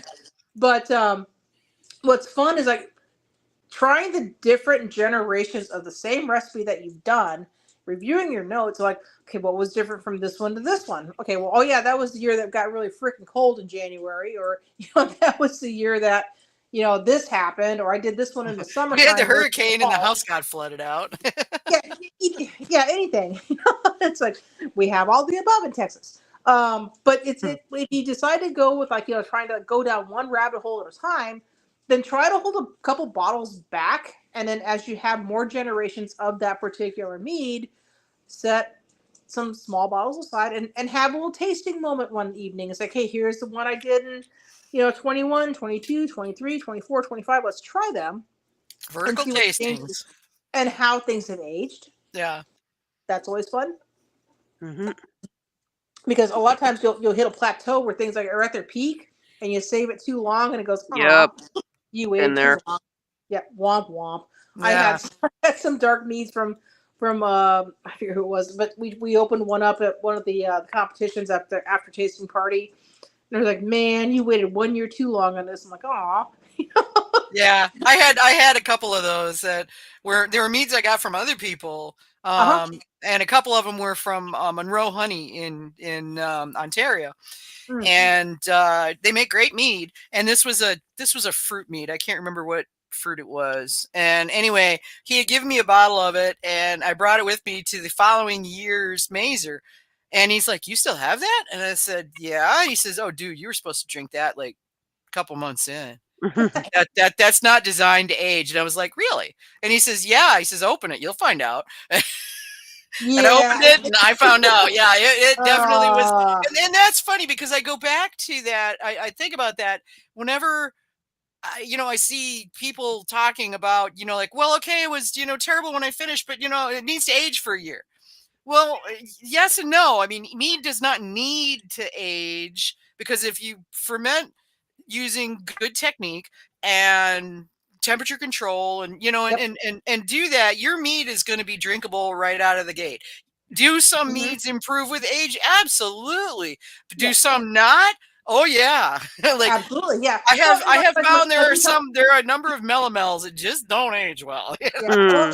Well, like we stated earlier, it's like the 22% blood orange. It took 3 years for that to be palatable. On the flip side, the pine mints that I bottled tonight, those are made at the beginning of November, and they're bottled. They're done. I mean, and I'm speaking from me. I think they're fantastic. But 2 months, 3 months, 4 months. I mean, it depends on how much attention you want to give to them. And there will be some batches that require more attention, a little more time to finish out. That's just how it is. There's, some honeys that just don't want to clear. They're going to be stubborn, and you're going to have to eventually, sometimes you got to force it, and you got to filter. There's just no getting around it. You can try all the clarifiers in the world. Yeah. Sorry, go ahead. I have a filter. I hate my filter, but I use it when I have to. Okay, it's a love-hate relationship. Yeah, I have one, and they're a pain in the butt, but they are handy to have. Yeah. Yeah. When you need it, you need it. Christian Lotchek over on one of the chats is saying one of the prizes he got from the Brew Slam was a small bottle of strawberry extract from Abstracts. Says this stuff is potent. Wondering what to use it in. He said it's extracted using the same process they use to do hop extracts to isolate the flavors. And he opened the bottle to smell it, and it's like standing in a ripe strawberry field in June. Ooh. You know what I would do with that then, depending on how much he's got. Yeah.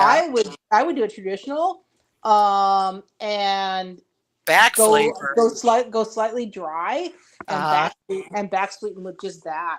Yeah. That would then be you're not gonna good. blow. Then you're not gonna blow out all those lovely, strawberry. Strawberry aromatics, yeah, because you Mhm. lose a lot of that when you ferment on the berries. You do lose a lot of Yeah. that. And some Yeah. fruits, like people like always like, oh, watermelon, watermelon, watermelon. I was like, no, watermelon is feet. I'm sorry, it is. It is. Yeah.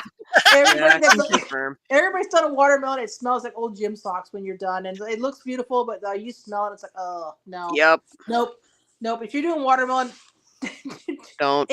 try secondary or I'm sorry, go full on extract because that's how you're gonna get that watermelon or Jolly Ranchers because watermelon. Because that's what it tastes like. Yeah, you're not gonna get something that tastes like you just bit into it out in the garden. It just doesn't work that way. I don't know why, and I think it's just because it's a very delicate flavor, and that's a super high water content. So That's my thought. I mean, Yeah. I thought about like, what if we concentrate it? What if we boil down, make a syrup? It's like, well, then you basically have a Jolly Rancher anyway. So save yourself time. just go buy the concentrate. Yeah, at that Yeah, point. buy the concentrate or do a high ABV dry mead and go get some Jolly Ranchers. And I'm sorry, just drop them. I know it sounds awful, but I mean, you'll have something that's palatable. I mean, I'd rather have something palatable that's drinkable and enjoyable than something that's like, okay, well, I stuck to the whole natural thing, but it's undrinkable. Yeah. Yeah. It tastes like feet. We don't want that. It's feet. Yeah, no one wants feet. It smells like feet anyway. I haven't tasted mine lately.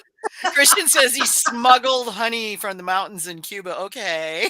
we won't tell. And he said, but it took forever to clear. Interesting. Yeah, I made a banana wine like 15 years ago, and I think it cleared about 5 years ago. That's crazy. Yeah. Wow. Now, crazy is the pucker puss that's been in the carboy for probably, I think I started that in 2006. Oh, holy crap. You got me It's beat still then. in the freaking carboy because I used too much of its high bush cranberry and I used too much. And when I first made it, you'd take a sip and spit it out because it was that bitter from the tannins. And Wow. so every couple of years I rack it and I have to scrub the pink off the bottle, but it tastes better every time I do it. So the last time I racked it, it was actually, I could actually swallow it. I figure the time after that, it'll actually be pleasant. I found a bottle when I was sorting some stuff and moving some things around, and I found a bottle of what I believe is a strawberry mead I made in 1999. Oh, wow. Yeah, I'm almost afraid to open it. Now, Vicky, if you ever wander your way down here, I have got some of my very first batch of strawberry that's like, I think it's an 8% and it's in beer bottles. And the last time I tried one, it's a little bit golden now instead of the pink it used to be, but it still smells like strawberries. Nice. Yeah, I've noticed the color is the first thing to go on those. So Yeah, and with strawberry too, I was going to tell people. So get yourself some. Christian's saying that he smoked plums to make a smoked wild plum mead, and he said he over smoked the plums. And he says, so he's got the 1 gallon. He says, I now have enough in that 1 gallon to put smoke flavor in 50 gallons of meat. Chipotle. Yeah. There you go. Chipotle, yeah. Smoke can get away with you. I mean, I just recently started smoking cheese. So yeah, smoke can get away from you. You don't want the ashtray effect, I watched the guys at Sellerman's and they were smoking cherries, and they basically took a grill and they just spread the cherries all over the grill and closed it and smoked them. Yep. I have a cold smoking box. So one of the smoker people I follow, they were doing smoked chocolate chips and smoked pecans to make chocolate chip cookies. Oh my god. That got my brain going. So there'll probably be some smoked meads in the future with some things. I haven't quite formulated everything yet. Yeah, I'm working on that because I get a text from one of my cousins who lives down the road the other day, and he's like, "You got apple trees? You got any applewood?" I got some yeah. And I was like, yeah, I'm gonna have a buttload of applewood because I got all the trees need pruning, so I'm gonna have just tons of it. Yeah, and I said I'll be sure to set it aside so that you can get as much as you need. And then I got to thinking, ooh, what could I do with that applewood? Make sure I save some for myself. Yeah, definitely. Yeah, because I sent you some of the first batch of cheese I sent you, Vicky. Yeah, so that was so good. And it's like, I got work people that are like, Tracy, I got some cheese. It's like, hey, Tracy, I got some cheese. Yeah, she's got me shipping her cheese curds. Because you can't. Yes. Oh They don't have my. cheese curds in the South, so you know. Now we have Yeah. like Okay, H-E-B so have cheese you made curds. yourself any smoked cheese poutine yet? Not yet. That's on the list. I had Oh I'll to my bet get it God. is. I did a quote unquote order out this last time. Yeah, So, I gotta. um, I'm gonna make some. I'm gonna make some homemade French fries and some homemade gravy, and then I've got some of your. I've got your smoked cheese. I've been hanging on to it, and I'm gonna make me some smoked cheese poutine. well, I can Damn. I can get the just like the regular like like take the cheese curds at the HEB, so I can go pick up some of the cheddar cheese curds and smoke those. I'll bring some up to you at Valk's, and then you can try those with your poutine. All right. I'll bring smoked cheese. Yeah, there you go. Smoked cheese. Poutine is Okay. awesome. Yeah, Okay. poutine is awesome. We had poutine. We went out to dinner a couple weeks ago, and or we I've went to never St. actually We went to had the St. poutine. Ambrose up 30 minutes north of me, and they've got a kitchen now. And we had a pizza, but before we got the pizza, we had poutine. Oh, it's so good. I've never had poutine. So Really? Kevin, is Oh there my gosh. somewhere? Kevin, can we get poutine in Minnesota? So, but I honestly, I've never had it either. What? Okay. Got the southerner and the northerner. Yeah, he doesn't live I'll- close. You know, I mean, he's Weirdos. and his state butts up against Canada. You I think? know. You know, I I'm mean, nowhere come near on. Canada. Well, I have an I excuse. imagine it's available, but I'm not a big fries eater, so that's Fair. probably not something I would Yeah, well. gravitate to. Okay. Yeah. I love fries. Okay. But I'm Yeah. gonna look. Yeah, I'm gonna you look got at some of the try restaurants use in some the area. and make sure. Okay, so now one of the things I've found on the poutine variations and okay, so all y'all out there listening, going, they're not talking about meat. That's okay. We're talking about flavor profiles here, Yeah. and that is important. And it really does go to what we do. You know, because you think about these things. And okay, so John's, we're sitting there noshing on this poutine. Oh, this is really good. John's like, the only thing that would make it better is if it had barbecue on it.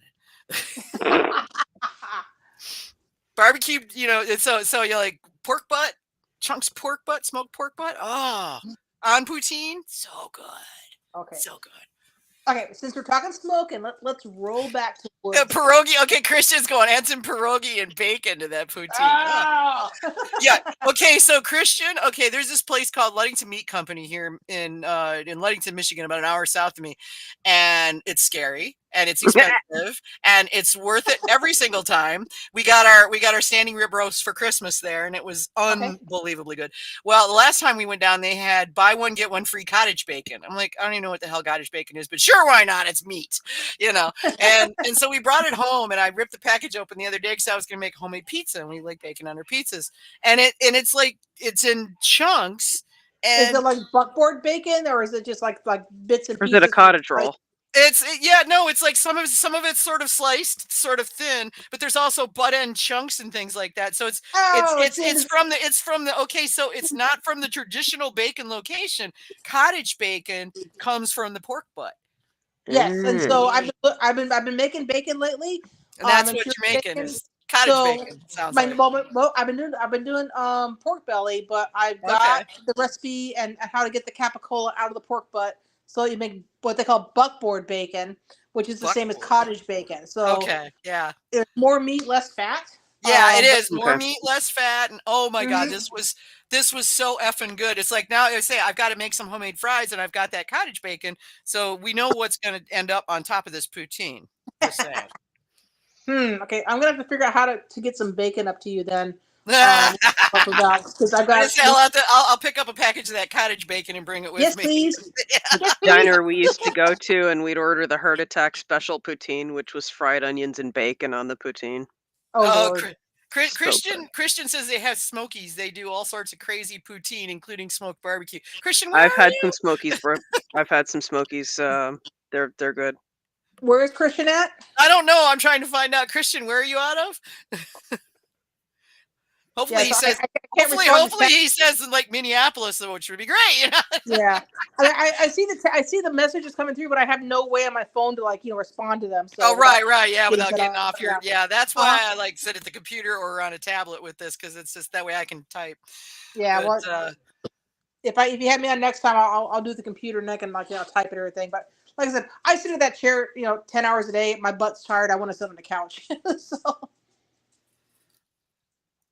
Yeah, there's a Smokies Poutineery in Ottawa. Oh, that's right. I think Christian's in Ontario because he said Okay. something about that before. So yeah, he's up your way. So yeah, you're in the home of poutine. Here we gotta like look for it, and you really only find it in states that are close to Canada, maybe. Or they have like a pseudo poutine. Well, yeah, I just say I've had poutine. Like I had poutine in the South a couple times, and I'm eating it, going, well, this is tasty, but it ain't poutine. It's not poutine, no. Yeah. Oh, Oh, he's in. Okay. That's like Okay, having AJ, he's in Kitchener. Yep. Okay. It's like having tacos in Chicago. It's not the same. No. Not the same. Well, you know. So incidentally, Tracy and Vicky, Yeah. yes, there are a bunch of places in Minneapolis that serve poutine. Guess where we're having dinner the day we get there, Trace? Poutine place. Right, you'll be hungry by the time I pick you up at the airport. I will be, because I have to get up at ass o'clock early in the morning. So I gotta be like on the road at 5:30 to get to the airport by 7 to be on the plane by 9 to get to But it's I hear you. Hey, I gotta get it to come and get you. I gotta get up at oh fuck it's early and drive around the top of Lake Michigan and pray that it's not like ridiculously snowy up there like it is now. Right now I couldn't even get across the bridge. Bridge has been closed for the last couple days. Oh wow. Yeah, well, the winds have been so high they don't want people going across it. And I'm like, the winds have been insane around here. Yeah. Wow. Well, Kevin and Vicky, you need to let me know what you want from Buc-ee's, because I'll throw that in the bag too. Buc-ee's. Buc-ee's. Bucky Nuggets. Gotta get the Bucky Nuggets. Bucky Nuggets are good. Bucky Nuggets are like they're like churro nuggets. They're really good with a big old glass of milk. They are, yeah. I fell in love with their whatchamacallem, why I hate that I lose the words. It's so you guys are gonna have to put me down soon. I'm like losing my mind. The meat wrapped up in bread and kolaches. Thank you, kolaches. And I mean, because I've made kolaches here, but mine just aren't as good as the ones I get down there. If I can swing it, I'll try to. Yeah, don't worry. I'm just throwing it out. I don't expect it. Don't worry. No. We had the best kolache shop down here in the middle of nowhere, Texas, in Brazoria. Oh yeah. It's called the Kolache Shop, and they have Good bacon, name. cheese. They got sausage. They got amazing. There was a place called Granddad's Kolaches in Fredericksburg, and theirs were really, really good too. Yeah, that was well known. So they have basically cinnamon swirl cinnamon roll kolaches that are the size of your face. When I was first moving down here, my friend came over here when I was buying the appliances for the house and everything. We stopped and she's like, "Oh my god, these are as big as my face." I'm like, Yeah, there's a place in the Upper Peninsula that makes cinnamon rolls the size of your head. Mm-hmm. Not even joking. They're like stupid big. Yeah. Okay, we got a sidebar question here. We're going off a little bit because we've been talking about food and not mead. Kelly Phillips is saying a couple competition questions. Fruit and spice mead that's back sweetened with something other than honey. Would that be considered an experimental? Okay, I'm going to tell you this. Can you detect that it is not honey that has been back sweetened with? If you can't detect it, don't declare it. I know it's making some judges go cringe, but I was going to say the guy that runs a competition on the other end of the phone here is probably over there. I run a competition. I run a competition. I know. I run it, and I. But you're right. I mean, it's like if it's not there and detectable, then don't declare it. I'm going to say the same thing. If you make a cherry mead and there's no cherry that is detectable, don't enter it in a stone fruit. Don't. Mm-hmm. I mean, if it's more traditional, enter in traditional. I mean, seriously, if you're going for a metal, then that's what you're going to do. If you're going for real specific, aren't they going to ask why your traditional's dark red? Yeah. Okay. So I'm gonna disagree with the traditional. Why is my traditional dark red? My traditional is dark red because my honey is old freaking wildflower honey that was sitting in a barn for 20 years. I'm just saying. And different varieties of honey, depending on when they were harvested, early are going to be season, different colors. Yeah. They're going to be really light colored. Later in the season, they're going to be dark. So color has nothing to do with that. Unless you I tend to disagree on the traditional, but okay. As far as the original question, no, that if you don't taste it, if you can't detect it, then no, Mhm. it doesn't go to experimental. No, it does not. It does They're not. going to expect something discernible, Mhm. and it needs to be something that doesn't land in one of the other categories as well. So Correct. no, not experimental in that instance. But Yeah. you know, if you're fermenting with molasses, for instance, that's like an alternative fermentable and it's detectable, then that's probably going to land That's in. experimental. Yes. But what I'm But saying is that traditional it's meads something really are intended to to be be traditional. Yes. honey, water, and yeast. Yes. You're Absolutely. adding And I spices, agree with it's that not 100%. traditional anymore. It doesn't matter if you can taste it or not, really. I I don't I think. agree with that. I mean, the But judges don't know, right? If they they can't don't. It's tell, blind. It's you can blind. get away with it. It's not that you can't get away with it, but And because they don't know. I'm not telling people to get away with it. I'm telling you that if you want true feedback, then enter it in the category that you know that you made it as, but expect that you're not going to get a medal at that. No, I agree. You But if enter you what can't you detect it, got, not what you tried to make. yeah, if you cannot detect it and you are bound and determined and you think you can get a medal at it, then enter it in the category that you think it's going to win. Right. You know, Agreed. is Category that it tastes fair? like it should be. Is it fair? Not really. But you know, if you made a cherry mead and you blew out all that cherry in fermentation and all you get is honey, it's not going to do well in the stone fruit category because there's not going to be cherry that's detectable. Hmm. So you may be better off in traditional, or if you really heavily oaked it, then do experimental. I actually It, had that happen with a cherry batch, and the only time the cherry ever came back is when I used it to poach fruit. oh, no kidding. Yeah, Hmm. I think I used like 5 pounds of cherries for a gallon, and you Wow. could not. So It was gorgeous, something but you about couldn't taste it. the heating process brought it back out. Yeah, That's what I yeah, would it was say too. really weird. Hmm. Yeah, and Adding I'm not trying sweetness can do that too. Hmm. yes, residual sweetness and perceived sweetness can totally give you back those fruit flavors.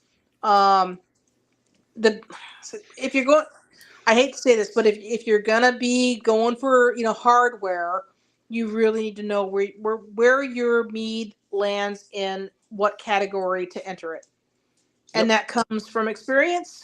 But yeah, honestly, if you're just starting out, don't do that. Enter it into the category that you made. If you made a stone fruit, enter it in stone fruit. Get hard, honest feedback on it. And it'll help you improve the recipe going forward, and you will be a gold medal winner in that category. Um, that being said, if you just want the hardware, then enter it where you think you're going to win. But if you really want to improve your craft, enter it in the category that you intended to be in, and get that really true feedback to make you have a better product and refine your process. And also, I think if you're having difficulty detecting the ingredient that you added and intended for it to be there, have some other people taste it first, Hmm. Agreed, because and their that's where threshold.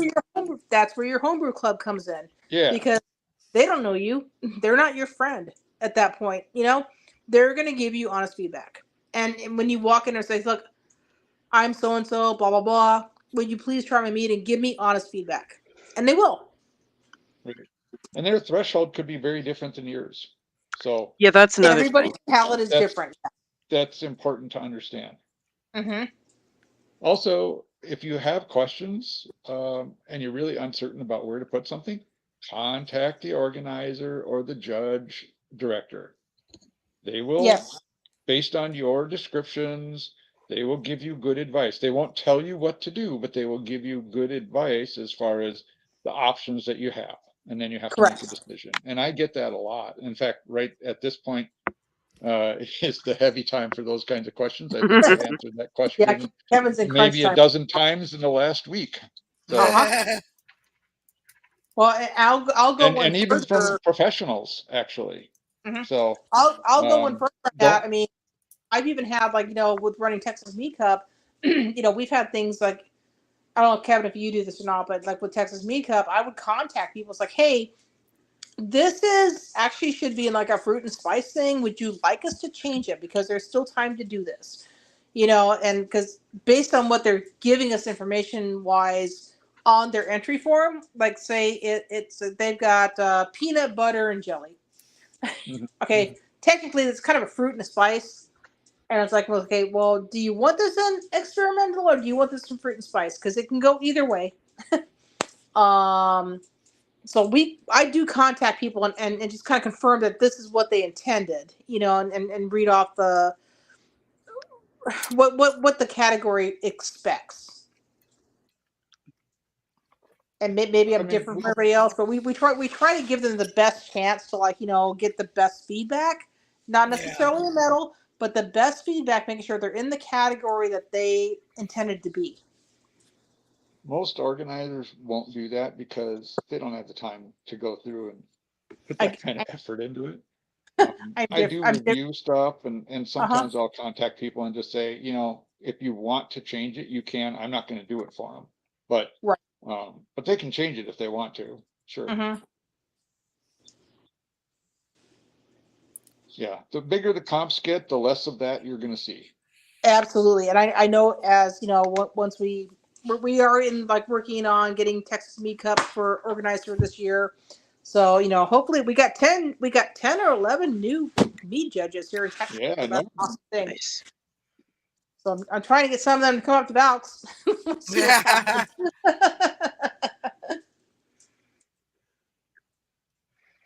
Well, we've got some questions from Nathan.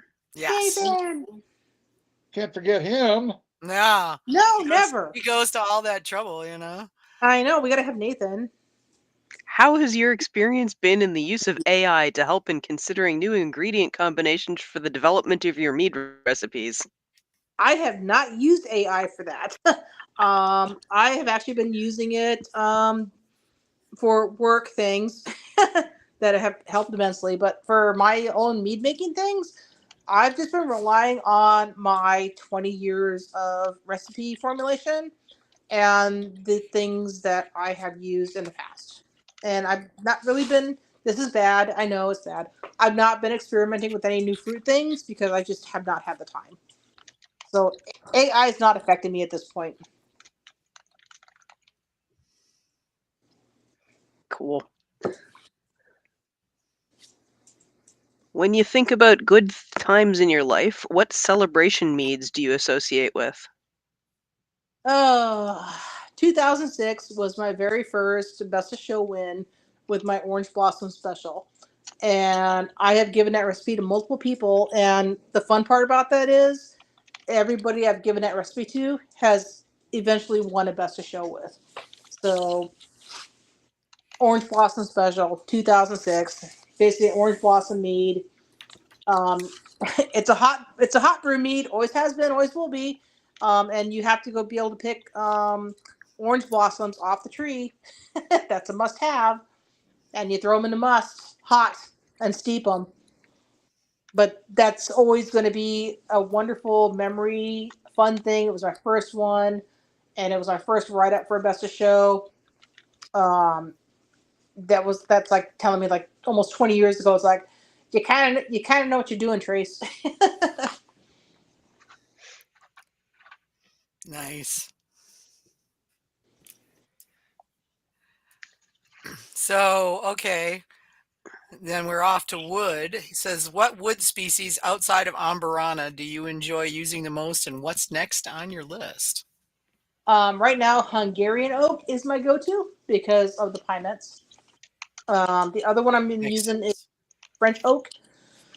The French oak is on some of the stronger flavors and the ones that have to sit the longest because it takes a longer time to extract those flavors out of it. And anything else is just the spirit soaked woods. So like I said, the rum soaked rum chips, the bourbon soaked bourbon chips. Have fun with that stuff because that's a really fast and effective way to get that barrel aged quality into your mead without spending a lot of time. And throw those chips in wet. Don't dry them out because that'll impart more of that bourbon or that spirit flavor in there, and it's not going to affect your ABV that much. It's not going to spike it by 5 or 10%. It's just going to give it a little bit of heat. Let it age out a little bit. Nice. Play with it. Have fun. Yeah. F around and find out. Yeah. Yeah. Right. Oh, there's a new name for a mead. So, is there a uniquely Arizona or Texas honey terroir inspired mead favorite of yours? I know. I get that question all the time. What's your favorite mead? I don't know. There's I'm so gonna be many I'm, good I'm gonna be ones. my two favorite meats ever were the orange blossom special, which is the hot brewed orange blossom traditional with the steeped fresh orange blossoms. And obviously the McNutt Roma Burana. I mean, who would have thought that girl moves from Arizona to Texas and finds people in Hawaii with this crazy honey, you know, and starts dinking around with it? It's like, I mean, it's McNutt. I mean, McNutt. Everybody knows McNutt. Everybody will know McNutt, and I hope people will run with McNutt Yeah. and know where it came from. And it's like, please enjoy it. You know, go have fun with it and try the things and apply it to new honeys. You know, I mean, and try coconut blossom is awesome if you get your hands on it. You know, and just it's so hard. There's so many that I've made that and I love and won things with, but there's others that I love even more and I didn't win with. Terroir the White Box. I love Terroir the White Box, but it will never get me a medal. But my friends will never turn a bottle down. Yeah. You know? So I mean, it means more to me to, like, you know, have things that my friends appreciate and, like, you know, love that I gave it to them than to pay somebody to give me a medal. If that makes sense. I mean, competition. Don't get me wrong. Competition is fun, but I get more joy out of giving it to my friends and like, hey Trace, you got some more of that? I really like that. You know, that to me that's the fun part is seeing your friends enjoy it, seeing your family enjoy it, Yeah. and having a recipe. Okay, it's not going to get you gold medals. Who freaking cares? You enjoy it, your friends enjoy it, you have it, like, you know, on in your wine rack, and your friends come over and like, hey, oh, we're having steak. Oh, hey, do you got any more of that sweet Merlot? Yeah, it's over on the rack. Go grab a bottle, pop it open. You know, Mhm. that's fun, having your own stuff in your own rack, and your friends and your family come over and it's like, hey, do you have any of fill in the blank? When people request what you've made, it doesn't matter how many medals are on your wall. It matters how everybody wants to enjoy it Yep. and how you enjoy it. Yeah. Yeah. Absolutely. And yeah, don't get caught up in that whole competition thing. Oh, I can't win a medal. It's like, no, no. At the end, no one cares if you have medals. What people care about is how much your friends and family and you enjoy it. That's what matters. That really, truly is what matters. Competition is fun. By all means, go for it. Have fun with it. Take my recipe and run with it. I'd love to see somebody else get a freaking gold medal or best of show with the McNutt. Or heck, you might be the one that gets a medal finally with the Terroir, the White Box. I will cheer you on. But no, the big have fun with it. I mean, it's supposed to be an enjoyable hobby. It's supposed to be fun. Don't make it stressful. We're and all of us are here to help. You know, and if you have something funky, I mean, heck, if you have to ship something went wrong, well, send us a bottle. You know, maybe we can talk you through over the phone or over the chat. You know, Bring us see your what. bad examples. They're Yeah. important too. Yeah, send a bad example. Take a bad example to the homebrew club. Take a bad example to, heck, if you're coming up to Stewart and Valkyries, if you come down to Texas Me Cup and Stewart, it's like, well, like, get us aside after the judging is happening. It's like, hey, you know, thank you for having me. Blah blah blah. Would you guys mind telling me what I did wrong or what can I do to improve this? Everybody's more than happy to help you out. This is a community. We want to see you succeed. You know. Yeah. Yeah, I Yeah. did We that at do. Mazer Cup.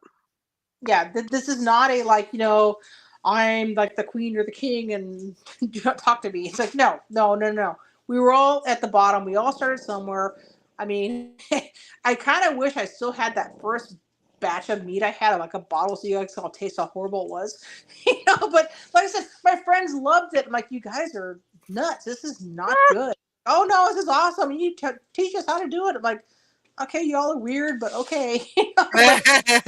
Here we are 20 years later, and it's like, and I have medals and I've done things, and okay, well, there it is. But there's people that are starting out where I did 20 years ago, you know, but we have such a bigger community that can help grow your talent and grow your So much skills. more research been done on it.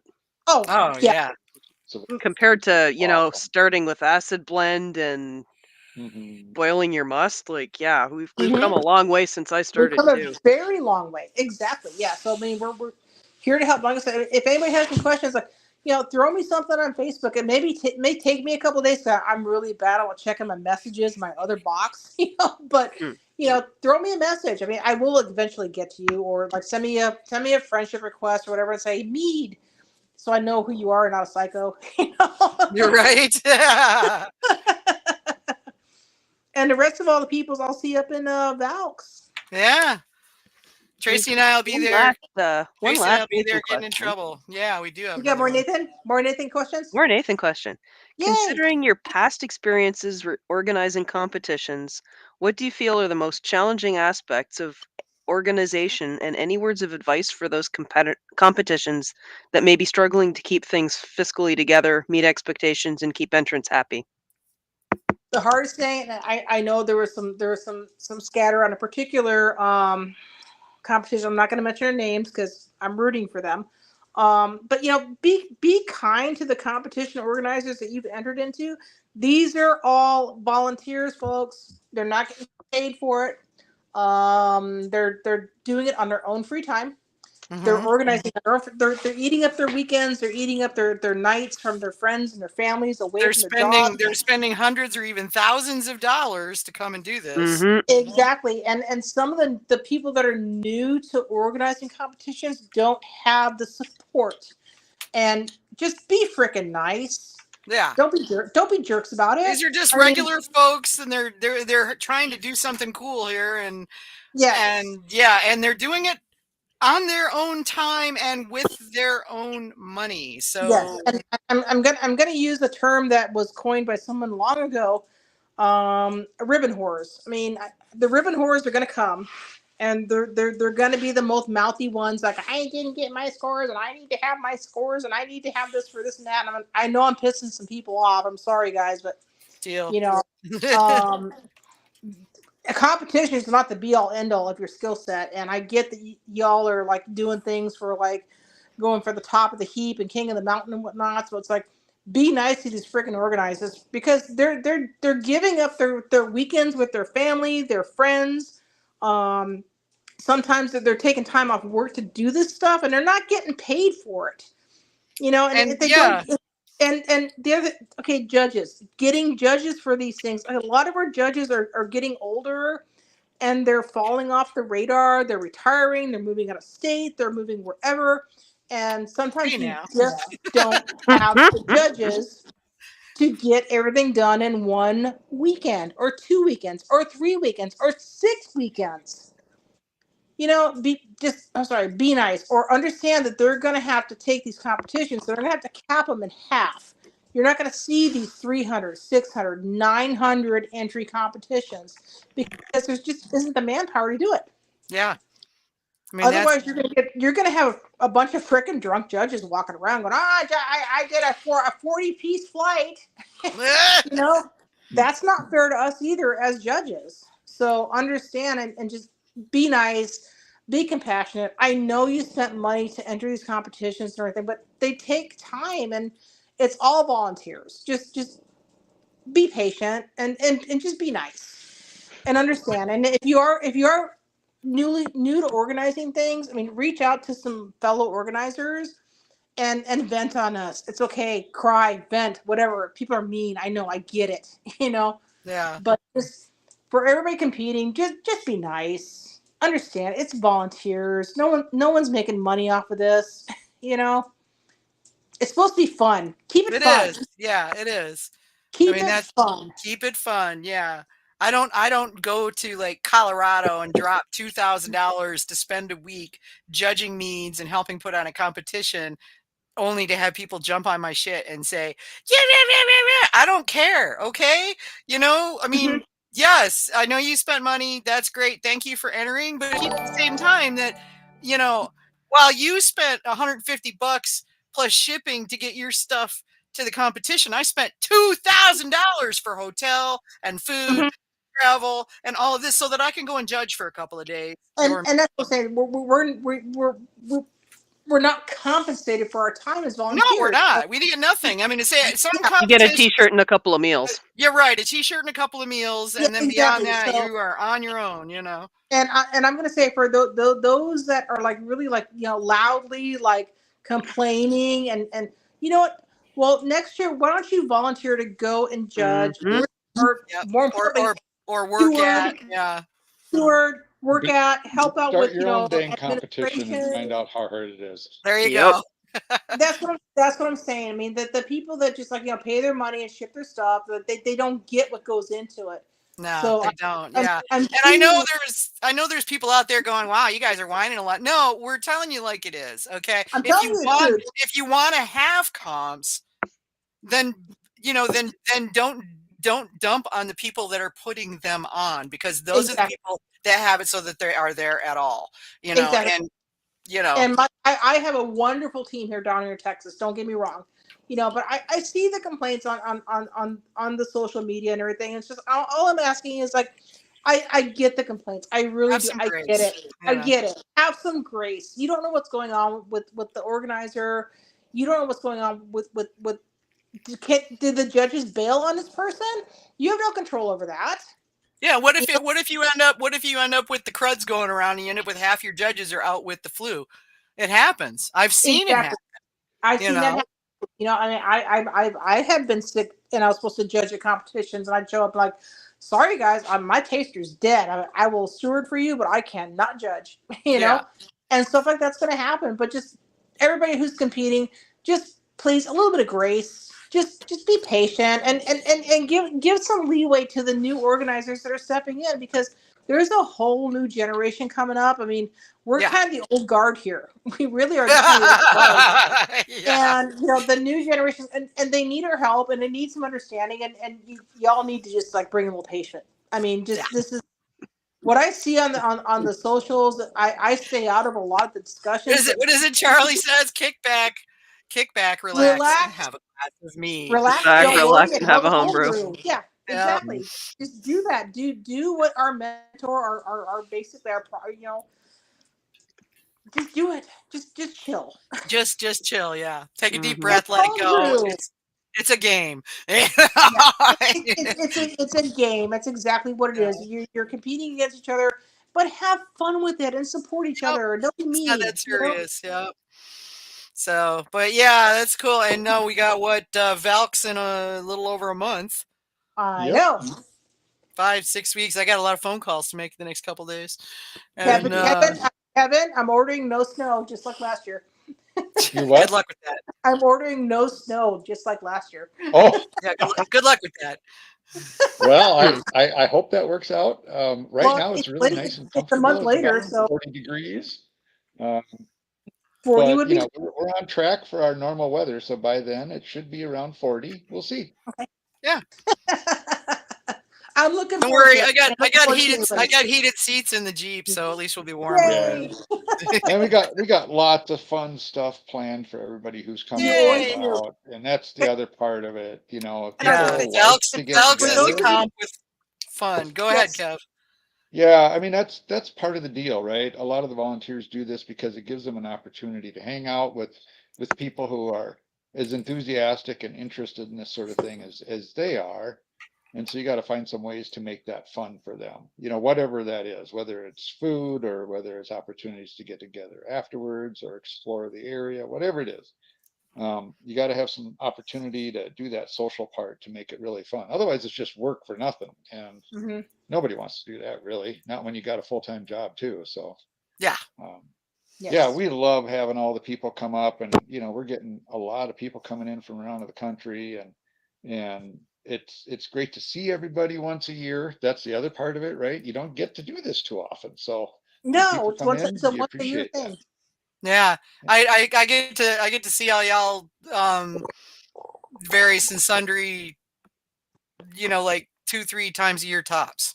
Mhm. Right. I mean, I'll see you at Velks. I was at Mazer this past fall, and I'll probably be at Mazer next year too, since it's going to be in Milwaukee for a couple years. Mhm. Education makes a difference, and travel's expensive, you know, so we Mhm. all have to understand and respect that. Yeah. And Well, it's tough to get people to come in from other parts of the country. You know, most of these comps are run by all the locals, Mhm.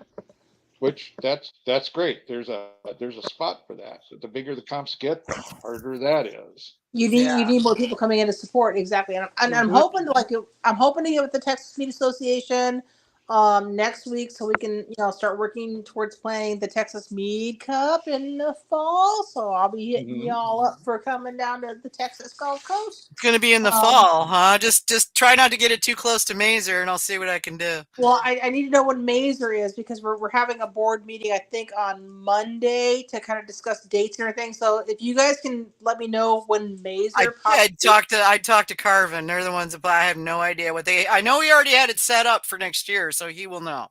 Okay, I'll message Carvin. Carvin, if you're listening, please message me because I had a board meeting. Yeah, I mean, for entrance too, I would say also that it's a good opportunity to hone your mead making, especially if, you know, a lot of people are saying, well, there's no clubs around me, or I have no mead people around me. That's a great way to get some feedback that'll really help you out too. So, Absolutely, yes. And find your online communities. I mean, we've got Mead on Facebook. Kevin, mhm, we got the Discord. There's a bunch of Mead things on Discord. mhm. I'm not really heavily in the Discord, but I do watch it. And if someone calls me out, then ask me a question. I'll respond because I'll get tagged on it. But I have a full time job. It's hard to keep up with everything. So just if you have a question, tag me, message me, Yeah, because that's I'm the not best way. constantly like online, like watching, like, is someone got a question? Is someone got a question? You know, Yeah, just yeah. if I get a tag, I'll answer you. But yeah, I mean, any of the recipes I've given you two really great. One, like, best of show, multi best of show winning recipe. I really hope someone else will take over that crown. Um, and like I said, use it as a base. Use it to experiment with other things. Use it with other honeys. I mean, and you don't, like I said, you don't have to make a full batch out of full 3 gallons, 4 gallons. Make a 1 gallon. Reduce your numbers and figure it out, and try different honeys. Try different yeasts. This is how you start. And take advantage of the deals that I come across from, like, ATS and Shonda Harris and AMMA. If you remember that, there's plenty of places to get reasonable honey. You don't have to break the bank to do this. Go to Costco. Um, get the fruit juices from your grocery store. There's easy ways to do this. I know the recommended thing is, like, just master the traditional, but no one wants to do that anymore. Everybody wants to hit the ground, running 90 miles an hour. So if you're going to do that, buy reasonable ingredients. That's totally fair. Makes Mm-hmm. sense. Yeah. Yep. Have fun with it. Yep. Absolutely. Well, this has been fun. Yay. Yeah. This is always Yeah. a good time, guys. Always a good time, guys. Anytime you Oh, need me. yeah. I appreciate you coming on, Trace. Big No time. problem. No problem. So we got a bunch of events coming up because we're coming up on Valentine's Day. Lots of people doing stuff. So January 29th, tomorrow, Cloud City Modern Mead in Leadville, Colorado has a mindfulness meetup. February 1st, Doggone Bees Apiary and Meadery in Hanover, Pennsylvania has a mead making class. February 2nd, Honey and Hops Brewworks in Front Royal, Virginia has Mead and Seed exchange. And of course, Mead. February 5th, Mead People 716 in Hamburg, New York, as a Galentine's Day cookie class at the meeting room. February 5th, Kingview Mead, Mount Lebanon, PA, has trivia night. February 6th, Mjadgard in Haslev, Denmark, has a mead and food pairing at Bregnan. February 8th, Thistle Rock Mead Company in Charlottesville, Virginia, has Kinfolk live Celtic music. February 8th, Doggone Bees Apiary and Meadery in Hanover, PA, has their mead making class. February 8th, Hierophant Meadery in Freeland, Washington. In bulk golden hours, pizza pop-up, herbal offerings, and mulled mead. February 8th, Viking Alchemist Meadery in Smyrna, Georgia. Mead and mini painting, for those of you who do the mini thing with D&D and whatnot. AJ knows. February 8th, Grimsby Hollow Mead, Middleville, Michigan. Drink mead, learn things. Warfare in Michigan. Soldiers of the War of 1812. February 12th, Green Mountain Mashers, Essex Junction, Vermont. This is Kyle's crowd. Has Mead Series Part 2, Fruit Meads. I highly recommend checking that out. He has some really good stuff. February 13th, Hierophant Meadery, Freeland, Washington. Mead and chocolate pairing class with Sweet Mona's Chocolate. February 14th, Starlight Mead, Pittsburgh, North Carolina, has mead and chocolate. February 15th, For You Brewing Supplies in Terre Haute, Indiana, has a mead competition. February 16th, St. Ambrose Meadery, my local meadery in Beulah, Michigan, has a mead and cheese pairing with the Cheese Lady. February 19th, Kingview Mead in Mount Lebanon, Pennsylvania, has a trivia night. And the next day on the 20th has day one live acoustic music. February 22nd, Sons of Vikings in Chesapeake, Virginia, has a mead tasting with meads from Breezy Hill Mead Works. February 23rd, the Great Minnesotan Mead Tour. I feel like there should be an A on the end of that. The Great Minnesotan Mead Tour. St. Paul, Minnesota, 3 meaderies, tasting flights, charcuterie, and lunch. And this is a multi-date thing. So February 28th, European Mead Makers Conference is in Krakow, Poland. March 1st, Doggone Bees Apiary Meadery, Hanover, PA, as their mead making class.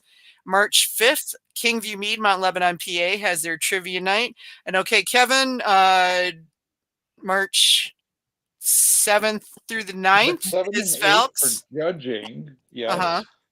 Delivery date is February 14 at Okay. 3 p.m. So just over 2 weeks to get your stuff here. Yeah, I got a lot of phone calls making in this couple days. Mine's coming, Kev. It's on the way.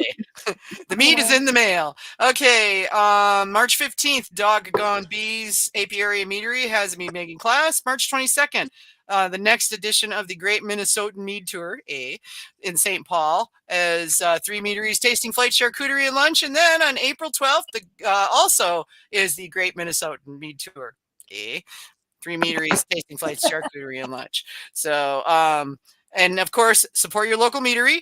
And if you don't have a local meadery, feel free to go on to shopmeads.com. There are meads from all over the country there, and some very good ones, some like really, really good ones. So definitely check them out. And of course, if you want to get your event on Got Mead Live and save me from having to hunt you down on social media to find your events, you can email us at gotmead@gotmead.com, and we will be happy to put it on the show. Coming up next, if God is good and I can manage to pull the schedule together, we're going to have the folks who bought Melavino Meadery, who are Tej makers, and it happens that I knew the owner and met him many, many years ago, actually at an IT conference event in Florida, and we got to chatting and have been chatting on and off for years. Well, he has passed a torch to his son, who bought Melavino and is now making Tej, so I'm hoping to get him on the show next. Oh, wow. We were hoping to have him this show, but unfortunately his mother passed and he's Ethiopian. So he's in Ethiopia doing the annual Honor Mom thing. So yeah, big family stuff. So I'm hoping that we can get him on here for the next episode, and it'll be really cool because I've had their Tej. In fact, I've got a couple, 3 bottles that he sent me. Their stuff is really good. This guy knew what he was doing. So it's definitely worth looking into. But we, in the meantime, we'll see y'all in 2 weeks, and be excellent to one another. Night, everyone. Good night, guys. Night, everyone.